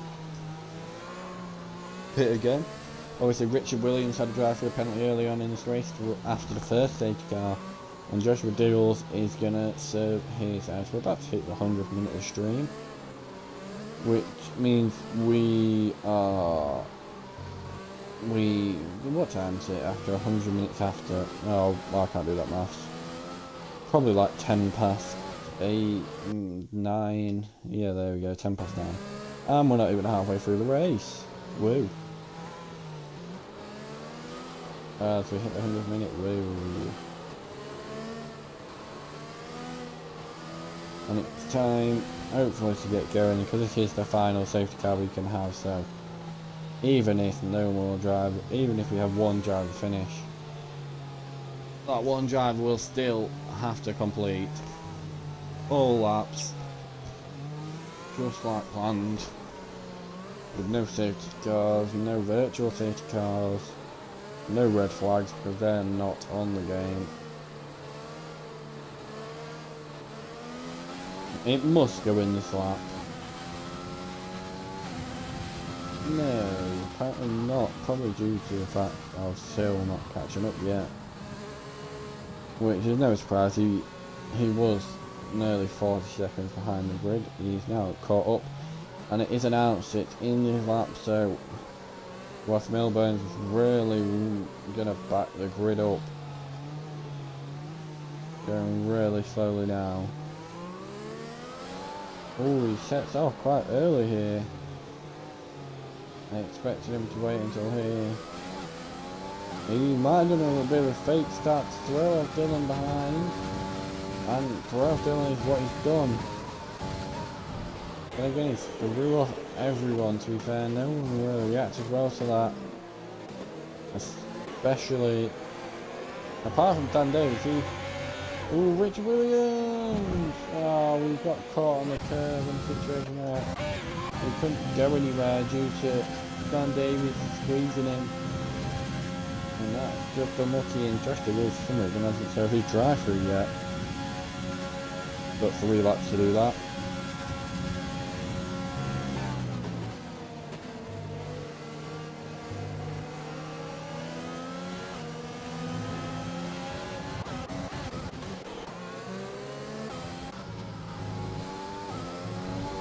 as Richard Williams gets straight in hand penalty and crashes. We're down to 12. Will we finish today's race with double figures? I probably doubt it at this rate. Not even halfway through the race and find ourselves with 12 viewers.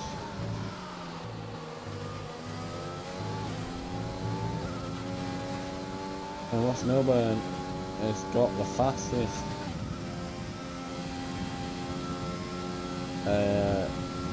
second sector here, 1.4 seconds up on his fastest lap. However, I believe Dylan might get a faster lap, because Dylan was around 8 tenths behind him at the start of his lap technically, and he's gained 2 tenths on him. But has he? We'll see. So Ross Milburn goes, yep, Dylan does go quicker. Does Harry McQuillan go quicker? No. Does Aston Alvarez go quicker? No. No one else can match the pace of front two as Diggles goes in for his drive-through penalty. Gonna put him in quite a poor position there.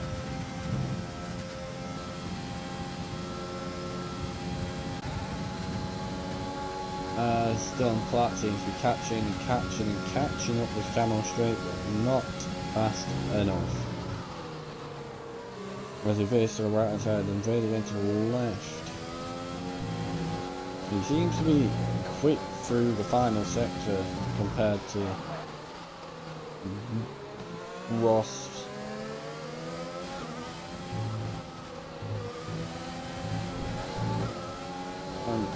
Especially in the middle sector, there's also a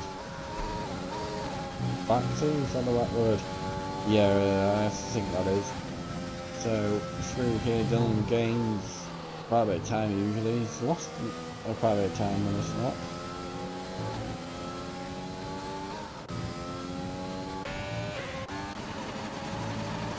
We're going to go back to the glitchy fill, and if you can get past the Mahogany. I just apologise, that's all I'm going to say. So I don't know how to say your name. And I probably will carry on butchering it until Dalby turns back up and tells me how to say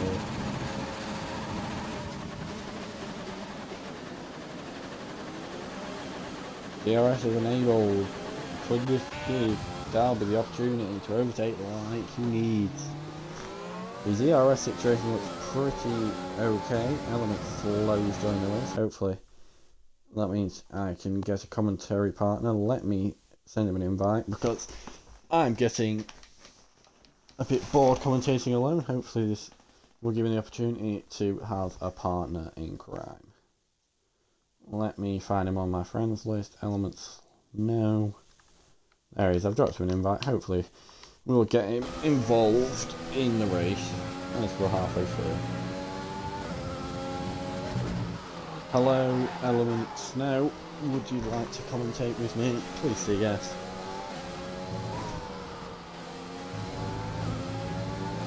Oh, Dan Davies is retired.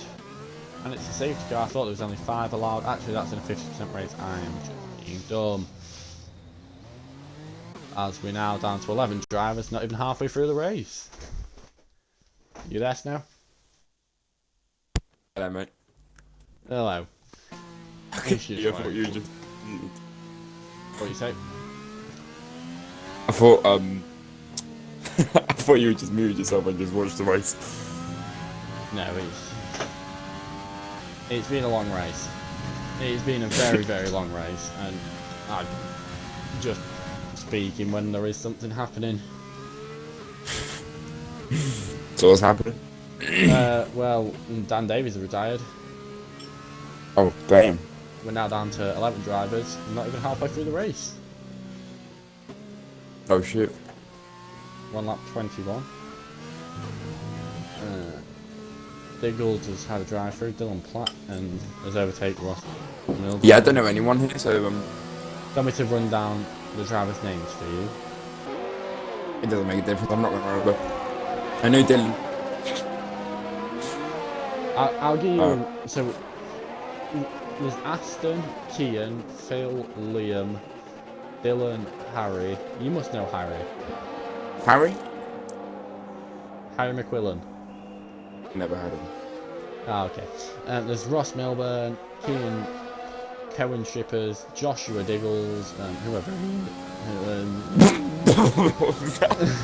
whoever he is, Still DeWitt and Tyler. So Harry McQuillan has just kind of not done very well in like recent weeks. He's been on a winning streak for Sync, I've had. if you know who they are. Are they a league? Yeah, there used to be a league Oh, run by no, I Benson don't know that. back in the day. Oh, okay.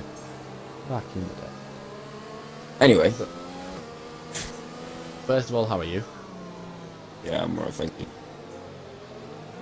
You Bit of seem time. tired of boring racing like me. I just hope there's no more safety cars. Well, I thought there could only be 5, but turns out I'm wrong. Yeah, you can have more if it's the 100% race, isn't it? So, yeah. Probably 10 because it's double. This is our 5th.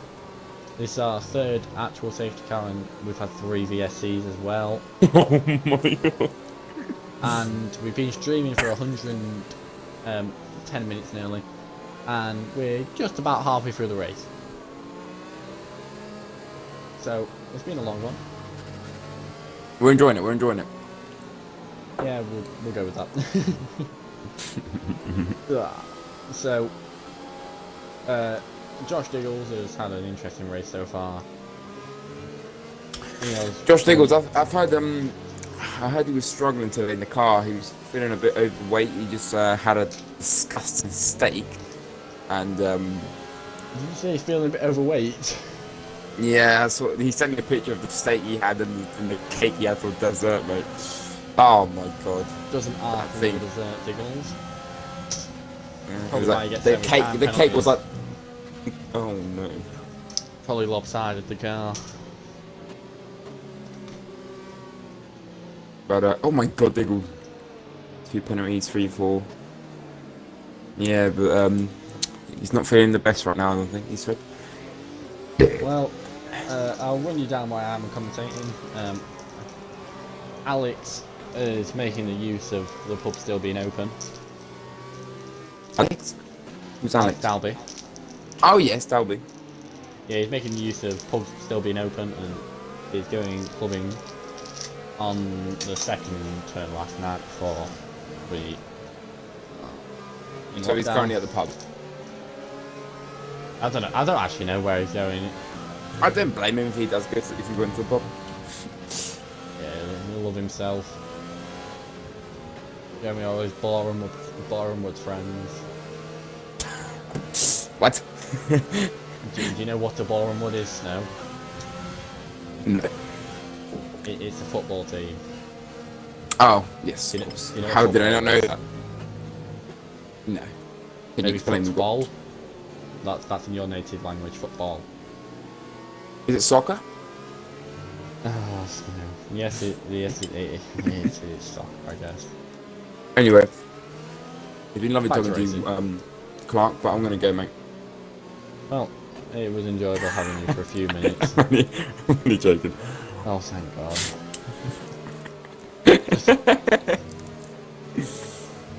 Anyway, back on to the race we go. I think safety cars will be coming in this lap. Yeah. I We've want your got opinion on AK. something.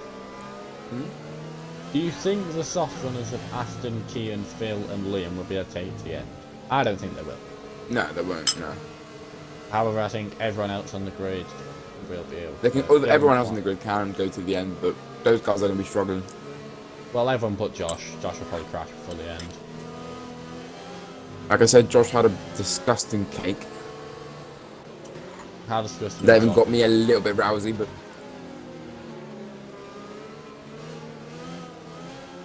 Yeah, at least he's well, still in the points, isn't it? Still in the points. Doing well. Well, safety car's in this lap, and technically he's net P4 on drivers who can go to the end of the race. He isn't that P4. Behind, Sweet, I think is his name. He's gone off to the hard, so he'll go to the end easily. yeah, but he'll be Sil will very go slow to the compared end. to You everyone can else. probably throw the car about a little bit as well. Mm. Aston So- Elmiers is leading. Just getting ready for the restart. I'm taking away, Clark. You deserve it. Well, all he's doing is backing the grid up. He's going to finish it in my booth. He's away. away. He's away. forward really early. Not caught anyone napping here. Everyone seems to, apart from still seems to. Oh, damn. Oh, damn. D. Davies, who's that? Ooh. Oh. Ross Milburn. Oh, no. Dylan Clark, which is the net P1. Schumacher's gone. Diggles. He's down the inside of Harry McMillan. Side by side. Oh, damn. Oh, Diggles. Oh. Just had a little snap there. What's going on with Diggles? Oh, my God, he's down into P10. Oh, he back up there. He must have had a bit of snap there. But hopefully he's okay.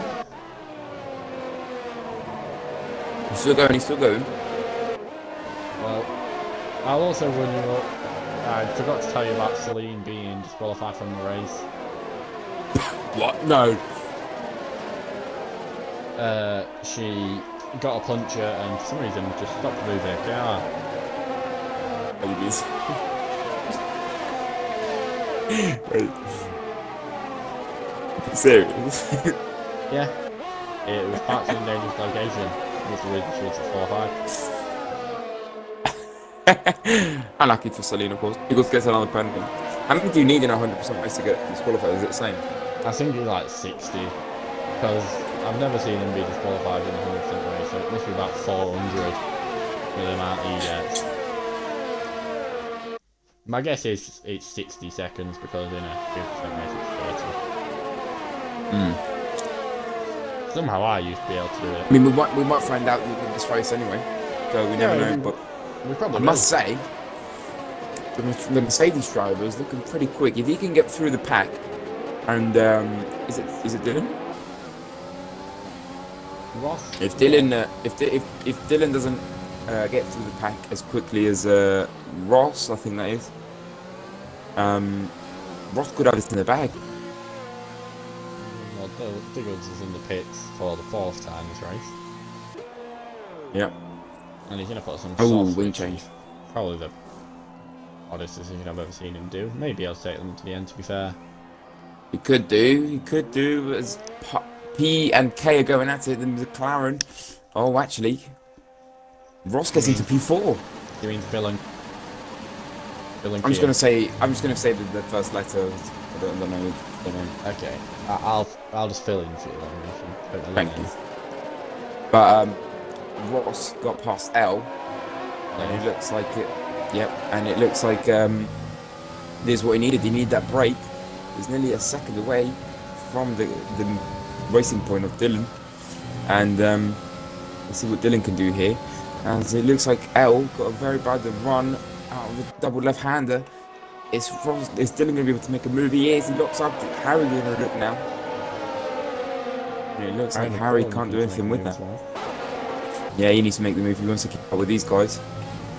But it looks like L is sort of holding him up. Oh, here we go then. By the looks of it.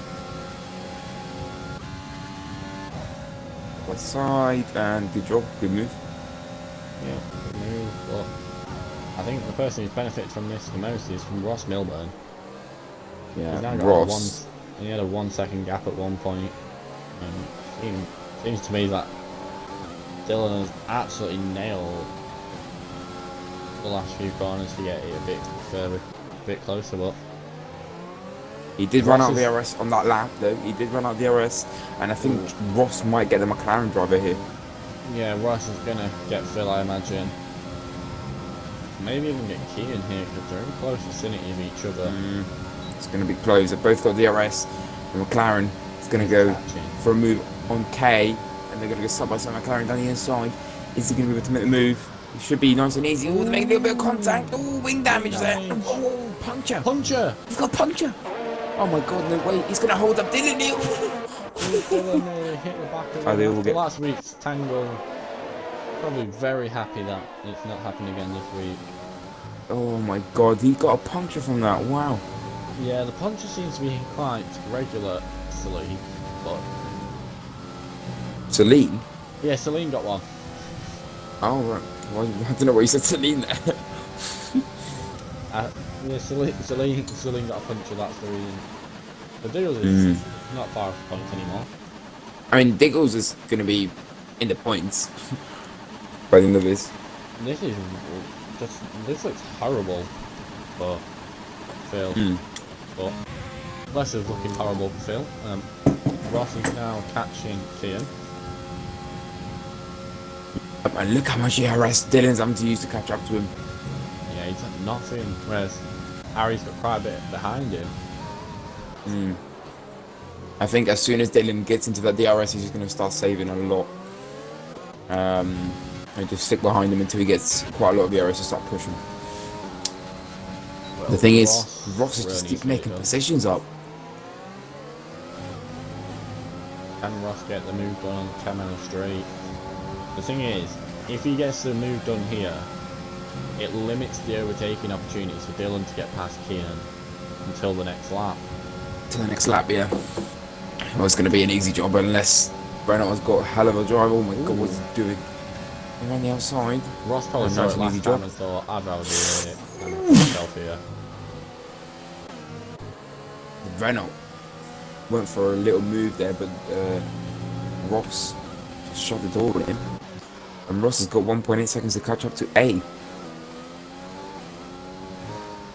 Aston. Who? Aston Eldrins. Aston Martin. Okay. Right there. Oh, Dylan gets on that curve there, the inside curve, which is deadly, isn't it? You found that the hard way. Terrible. I think Ross may have just been given the breakaway he needed. Yeah. He's 1.5 seconds clear of Unless the Renault driver doesn't make it too hard for him, it should be a very straightforward race for Ross here. well, not just yet, 'cause he still has to get past Aston. Yes, but if he just if the Ferrari goes in just before he's about to Yeah. overtake him or something. Thing is, as long as he's giving the Renault driver behind him DRS, it's going to make it very, very hard for Dylan to get past it. Surprise, surprise, Diggles, move penalty. Oh damn! But he's top 10. Not bad. Probably not for too much longer with the penalties. Hmm. Dylan's got no ERS, whereas neither does Kian, to be fair. So it's going to look like an easy enough overtake here. Straightforward overtake, DRS open, and he's actually going to gain quite a bit of time if you look on the time here. He's going to gain quite a bit of time on Dylan, Ross, sorry, because of the DRS. Yeah, that went from 1.3 to 7 tenths. Yeah, he's done okay, but I think Ross is really going to have to concentrate on getting past Aston and doing it. Oh, wait, Badgersaurus, put 30 seconds in the chat. Is that for pens? I'm guessing that is for pens. Yeah, it probably is. Badgersaurus is, I think Ross Badger there. yeah. Let me do a quick pen update for you. So Oh, Aston Ross has just got a penalty. Ross just got a has penalty. one, so I'll mention that as well. Ross has just got one. Dylan has 2 warnings. Kian has 2. Harry has 1 warning. Liam Hardman has 3 penalties. Tyler has 3 penalties. Cohen has 3 penalties, wasn't 2 penalties, he served one of them. Sill has 4 penalties. Jay Diggles has 1, 2, 3, 4, 5, 6 penalties. And Phil Harris has 1. You enjoying your food last now? For sure. This is important for Ross now. He really needs to get in the DRS range for the camo straight. He's in it. section. He is in it. Yeah, he is. This is not. He's not giving an overtaking opportunity right now. It's just he has to be. By the way, pulled along Harry so he hasn't can got lose past time. Renault yet. Now he has, but look at the gap between him and Dylan. 1.6 seconds.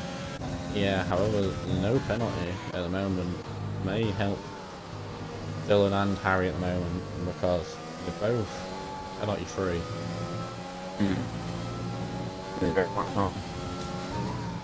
Ross locks up badly there. I think he locks the front right. Of course, you know, as you know, Clark, if you lock that tyre around there, you just go straight on. You lose so much time. Carry on going around that corner. It's downhill quite But fast. It's quite. You have to carry speed through there to get it turned and lock the wheel. There, you've got no chance. no.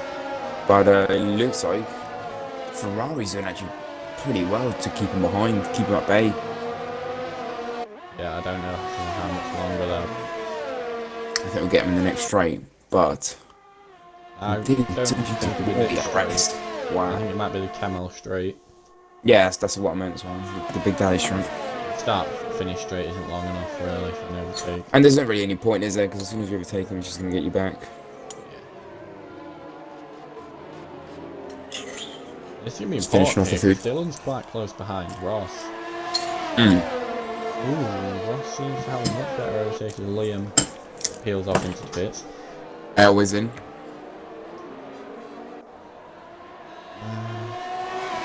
Dylan must be able to...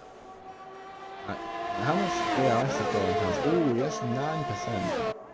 This is where Ross is going to have a... Nice, straightforward move. DRS If Dylan can get the Ferrari here as well, that'd be golden for him. Yeah, I don't know if it Not can. gonna happen. Dylan's going to be quite... I wouldn't say quite far back, but he's going to be stuck behind him a little bit longer, and it now gives Ross the I thought Dylan was actual on fresh air.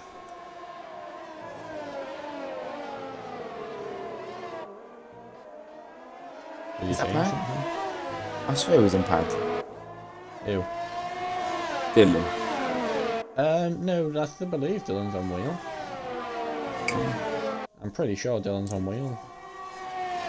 You know, but when I saw him in F1 2019, I thought he had a pad. Maybe he's moved. Yeah, he probably has moved since then, because I know he definitely is wheel now. Maybe Yeah, he yeah. had He does before, look. but- He is looking like a wheel driver with the rotations and stuff, which is good. To be fair, if Dylan gets a Ferrari here, that'd be very good for his chances to catch back up to the Mercedes of Ross. He's going to get it as Yeah, he's going to get it on the start finish, or maybe before then actually. Oh, Bill Harris has pinned it. MRCP. Oh, P. Let me have a quick look at Phil's. Phil's back on the road. Oh, Aston's pit. he lost it. He lost it and put the power down and went straight into the wall again. Aston's he's pit, got which has released Dylan. However, it also releases Harry. It does. Harry's caught up to that. He was 1.7 seconds behind. Yeah, And Ross has pulled away again. I think this is the time of Harry's catching up. Because with those slip, Dylan being 68, he has 68 points clear in the top, at the top of the championship. I think it is time for Harry to start catching now. Look at Phil. What are you laughing at? Phil just got flat out to the left hander, but he's gone so wide that he's got no way. He's just so funny. Oh, it's into purple. Oh, that's all. Should have a quick watch. Oh, Oh no, he does. How is he out? What the hell? lucky boy. What is he doing? He probably just doesn't know how to control the car with the major wing Oh, down. he is about to get lapped now. As yeah, he's letting everyone go through, which is very nice of him to be. Good lad. Good lad. Oh, Dylan, penalty! Lad. Oh really? Yeah, Dylan's got a penalty. It says Harry McQuillan, wherever he is, the only front driver without a penalty to his name. Let's see if he's got any more warnings since we last saw him. Yeah, and he hasn't.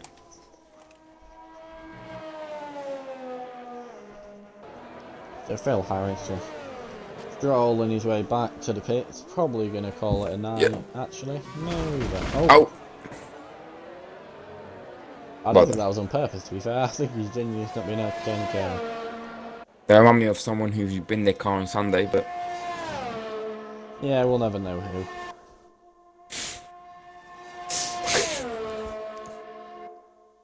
As far as that's not a safety car, to be fair, because where he's crashed. Huh? As far as that's not a safety car due to the place he's crashed in. That's what you mean. Oh, my racing host. Phil House has left the session.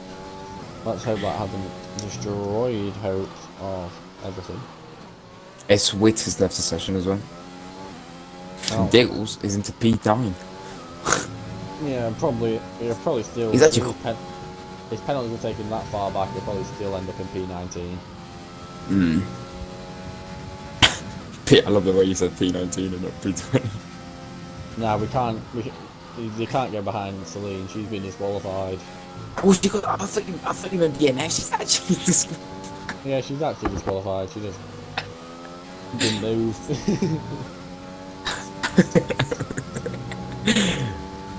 Well, then 10 drivers left in this beautiful race of Belgium Spa-Francorchamps. To be fair, it's quite a hard track to drive anyway. It's just annoying. And never mind doing it double a 50% race. May I just add that Harry was actually lost a bit of time with Dylan. He keeps looking up when he's going to do the last turn or the last chicane. Might just be learning ABS or something like that. Yeah, I heard he's only just started. Or he's stopped up again there. But I heard he's only starting now with the stuff. Well, probably explains why he's so slow tonight. Reminds me of this other person I know called Element Slow.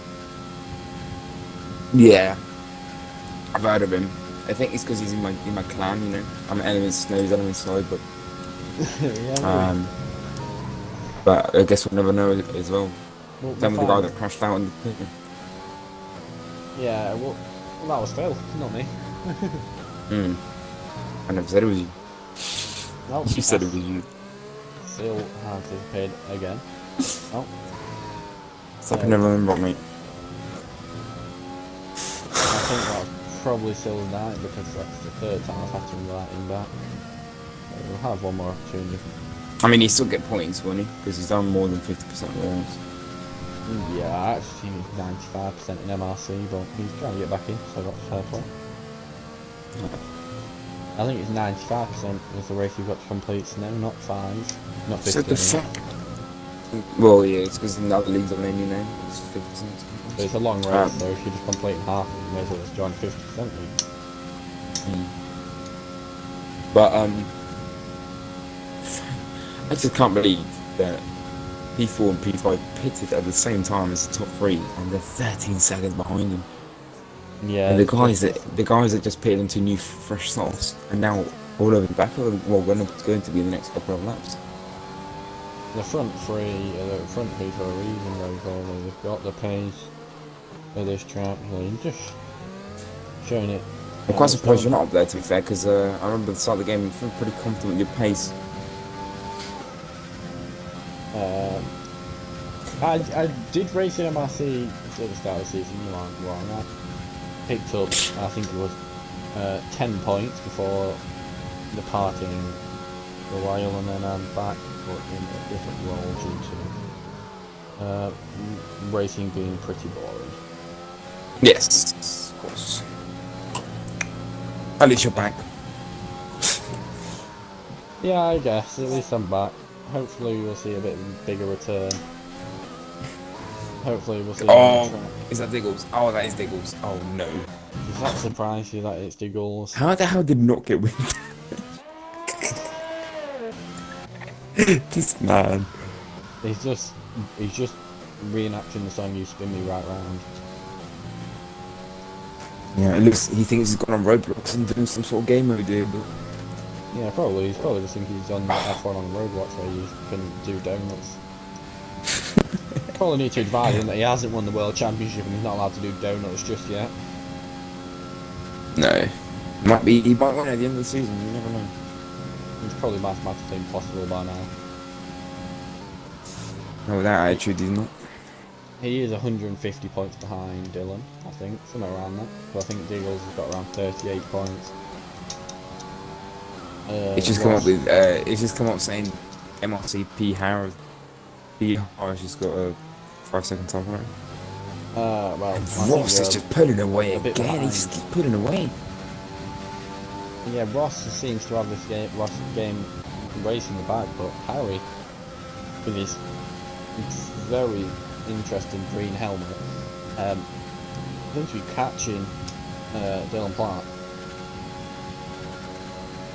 Yeah.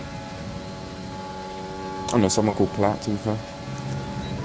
I don't know why I just brought it up, but It doesn't matter if they're from Coronation Street. I I'm not talking don't about Gale know. Platt. I've not watched that, so Oh, you're I met in missing real out. life because you know I have friends. Oh, well. You can't over the car. Who's camera? Behave yourself. And now Eagle again. Anyway, the Ferrari's got past Schumacher. There's a racing point. Cone shippers. There you go, thank you. And then, You actually have to remember these names. well, some of them I raced with for a while, so I don't know who Looney Moo's game on tag, which is not going to any name is a problem. But I know everyone else's. Yeah. Look at, oh, I bet you can guess what shit happened. Another penalty for Mr. Diggles. Oh man, he's in the top 10. He's all over the back of wheat. I doubt he'll still be in the top 10. His penalties will probably pull his race that far back. Like the last thing. Oh. Yeah, we can't give him points. Well, Oh no! no, he's round again. He's got the corner of death. Oh no, what's happened here? Oh, the AlphaTauri the run out. Oh, The AlphaTauri just had a run through. We've had a little off. Harry McQuillan, I must say, Diggles is not enjoying this race at all. someone who is Harry McQuillan. He's all over the back of Dylan Platt after a poor stint on this medium to start this race. Another penalty for Liam Harvey. All these As- points, they can call out a warning for that. Yeah, I think Diggles is just wanting to prime himself to win this race. That's Kean Mahogden, something like that.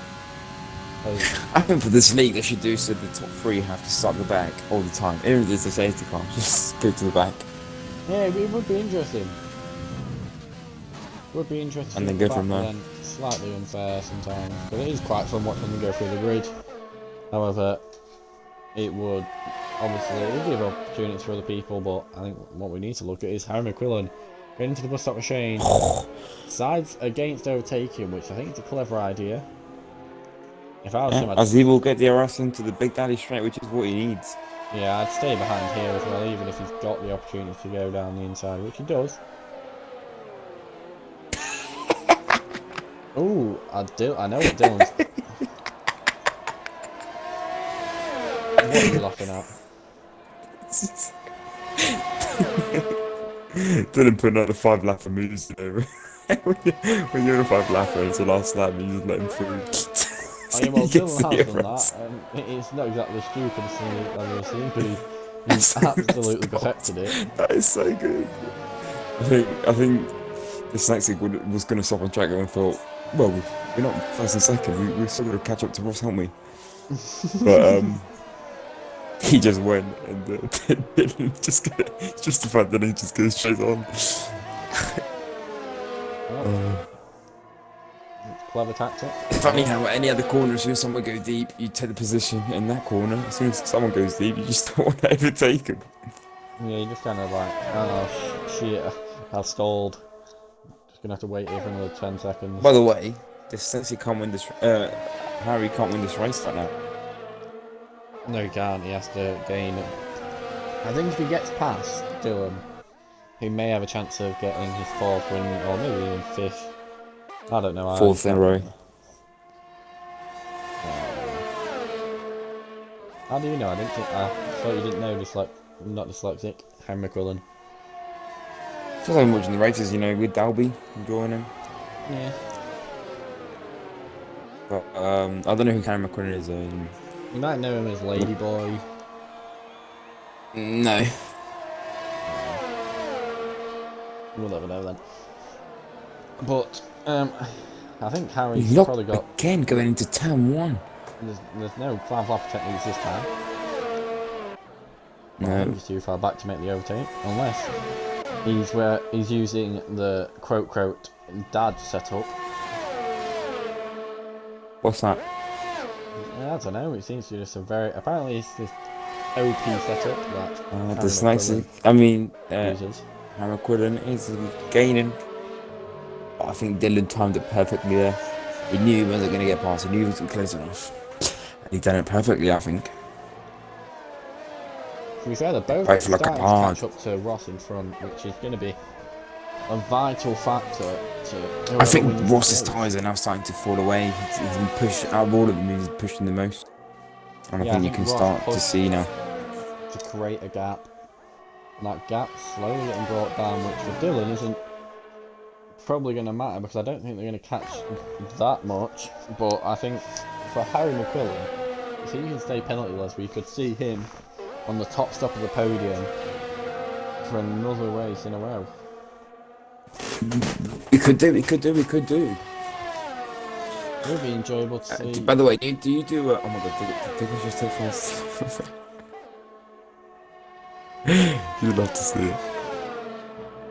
But what was I going to say? Yes, do you do interviews at the end of this? And Derby's never done it, and I don't blame him because it's a long race. However, if you want to do them, I'm sure we can. Yeah, go on then, we'll do it, mate. They deserve it, you know. After racing 100% race, I think they deserve to have a little chat about their race and stuff. I don't know if all of them will join because one of them they've joins just had a a long success. race. We'll try to get them in. But well, if I'm being honest, I don't think P4 was anywhere near reach. If I'm being honest, they managed to push another 10 sure we'll be seconds able over to the get guy behind. the top 3 in now. Yeah. And 3.5 seconds gap, another 4/10 out now. So it looks like Dylan is starting to catch up. We've lost Sweet. Sweet? Is it Sweet? Sweet? It's still doing it. Still do it, okay. But yeah, about Dylan. how Diggles is probably going to get driver of the day, but it's still really for his standards. If I didn't start. If I didn't start. He's gained 11 positions. He started last. Did you not do quality? I don't know. I thought he did. I kind of lost. I kind of stayed in the next session, which would confuse me. That is awesome. Because I know 5 people have qualified, and I didn't think he was one of them. Unless he was crashed out, which is sounds like him. So. I saw him do some practicing. You know, Diggles and Diggles and I. You know, very close mates we are. Always talk, always on the old box, but he wasn't feeling it today. Not feeling it. You know. Yeah, I know he doesn't like this he's track. not feeling this track. You know, this track for him is not feeling the best. I thought he was going to struggle, but to be fair, he's still going, mate. So you can't really complain too much, can you? Even though he's got penalties, he's still going. Sports lines out.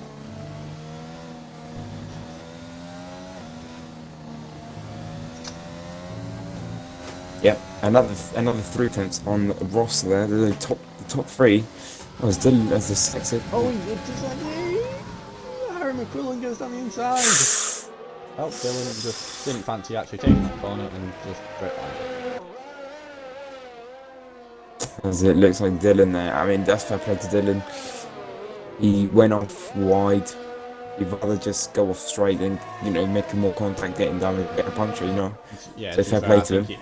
I think he's just got a little, probably just locked up, couldn't make the corner, just went straight over. Yeah, so you know, now he can regroup.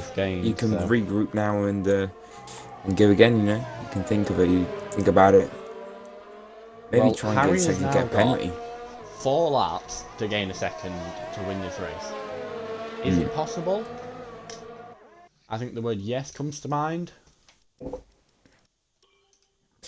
I think the word complicated comes to mind. 4 laps to gain a second, and Ross is looking very, very quick. Looking complicated, you know. Yep, if you want to say that. But it's gonna be hard. Don't get me wrong. Ooh. However, the problem is he's gonna have to defend as well. He is. Personally, I don't think it's gonna happen. It'll be unlucky for him. He's gonna end his streak unless Ross. It's another penalty. It's not, nah, he won't get another penalty here because I've looked at his warnings. Got no warnings extra. However, the only chance I believe He only needs would be if more Ross warnings. makes a mistake. Remember that? Not 3, 2.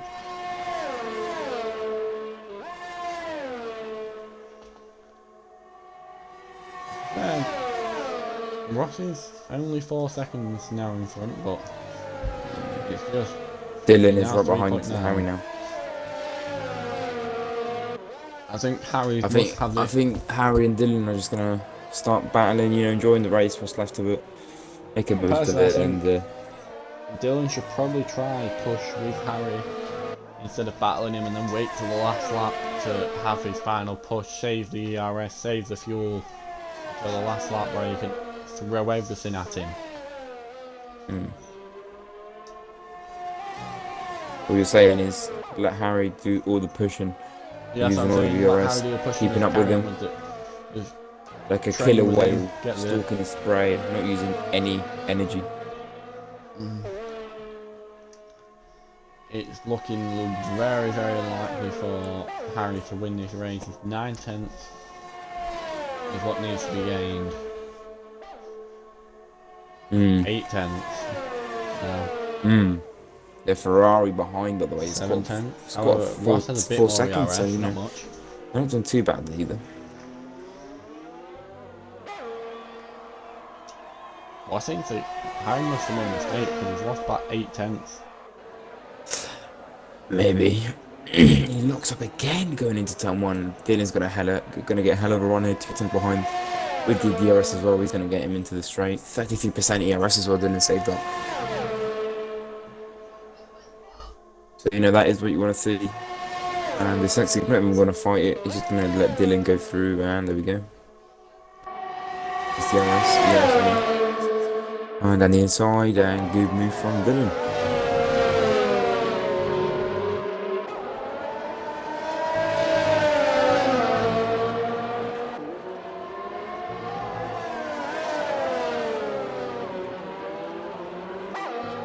Hello? As we have seen to lost Clark, I'll be just talking over stuff. Over that stuff. You know. I guess we're stuck with this dyslexic Harry. So we'll deal with them until Clark comes back or something. But, yeah, dyslexic, Harry, McQuillan, McQuiston. I know his last name, sorry. And it looks like he's gonna let Dylan push for Ross, but I don't think Dylan.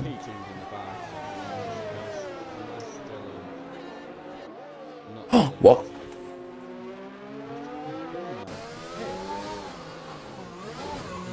I know what he's doing. I know what he's doing.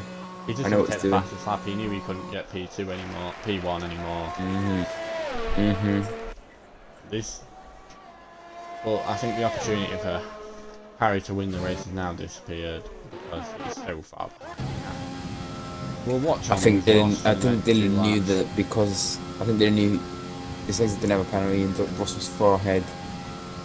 It was going to be very, very tricky to get into that to that win or second P2. So he just decided to go for fastest lap, get an extra point, which was good. Taylor's got his 400th penalty for the race. Yeah. I mean, I don't understand, but it's his decision. He doesn't go gain any more time with Ferrari, he's already gained it, and I think it'd be a very quick very easy last lap for Dylan, and it's now got to a very boring race, apart from Hard and Moff going at it. Yeah, I'm just gonna watch onto Ross and Harry because I'm just gonna watch with Ross for the last lap, hoping that he has a clean lap and wins this race. But who knows? He could just have a little. You know, who do you think deserves this? I think Ross deserves it. He got P2, so close to pole. He's had a hard fought race. He's been in the lead for the majority of it, and hard work after safety car, brilliant. In my opinion, he deserves the win, but we'll never know. Well, then, we'll see then. Last lap we go on to Ross going down the hill now. Getting ready to do the classic Eau Rouge for the last time this race. And it's been a good one. It's been a good one, Clark. I've enjoyed this 30 minutes. Yeah, it's enjoyable to watch. It got a lot more exciting towards the middle of the race. The start was quite. Really? It sounds like the start was really funny with Celine. Oh, it was quite. It was quite funny with Celine just having a puncher and deciding to park it sideways. But It was a good one. been a fun race. The next 4 attempts on Ross now as he's starting to push quite a bit now. Ross can't push as much as he would like because he doesn't got that much ERS. But Dylan, to be fair, he's caught up 4 seconds on Harry. No surprise there, and he's also gained 3 seconds Harry's on again. too late. Yeah, he's gonna have to hope that Ross gets another penalty, but it's gonna be very hard for him to get a penalty now. Yeah, Harry's push With 2 corners to go. Second, but it's just too late as a push. Unless he makes a big mistake going into here. Hasn't. The exit was compromised a bit. But Aaron McQuillan is going to take P2 by a second. Ross Milburn. Good win from Ross today. Yeah, good win from Get Ross. the fastest lap along with. He must get 16 points for 1:43. Yeah, he's on it. Wait, has he? Oh yeah, yes. And then Aston Elgamirs, very good race for Ferrari. Gets P4, well that's provisional P4 based on penalties, I imagine he'll keep it. Yes, he does. And then Tyler stays P6, Will Ian stay P7. No, He will not. P6. Will Liam stay in? Oh, it's so close between the 2 Renaults. Oh, very close. Liam And stays let's see P8. If Diggles gets staying P9. in the top 40 drivers on the grid with his penalties. That's it. If you want to invite the podium sitters. And now into, well, I'll do it when this scoreboard comes up. Diggles P9, but we'll have to check at the end. Still a bit. Gonna have to wait for Ezwitt. Unbelievable, Jeff. Says Sync Nation. Welcome to the stream. I don't know who that is, but You don't know who Nations is? no. Callum White. CX White. Why? He used to race in MRC. I've heard of that name. Oh, and Ezwitt is deciding to. Interesting line. If he was trying to tone up there, then we are in. Oh no, it's good. I would love if he crashes out now. I mean, he could have got P9, but I don't know if he can get it now. But he's had a bit of fun, done his donuts, and he's now entered race. P10. Was a good race, I think, from everyone. Yeah, it's a very good race. Excitement. MRC J Diggs somehow the driver of the day. Well deserved, I think. Well deserved. Yeah, Fought hard for it to the end. From P20. I'll invite him now. Well, we gotta see our 3 podium Drivers, we have If they Dylan want Platt in to. P3. In P2, we have If you want Harry to join them, McMillan. if you want to invite them as well. So, because they And probably then don't know who the P1, we have fuck I Ross am. Milburn after a strong race. Let's hope we can have I a must little say, talk with them all. I I doubt we'll must be say, able to to not get a get penalty most in a of them in. 100% race, that's pretty good from Mr. Thingy. Mr. McQuillan. Yeah.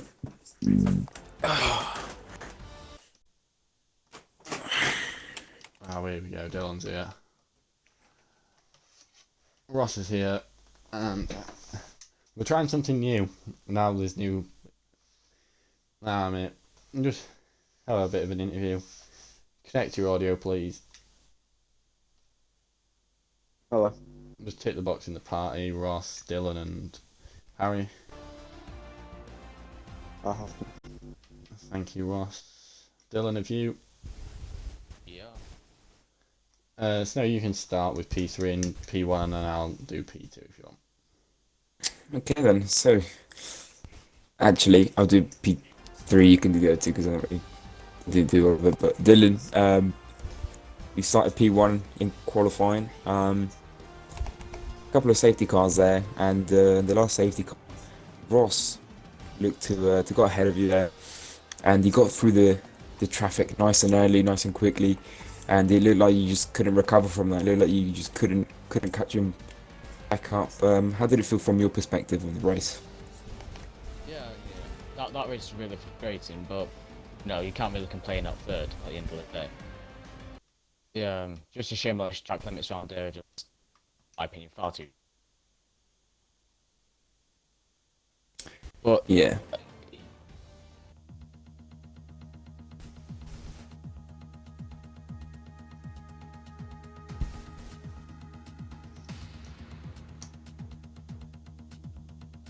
No?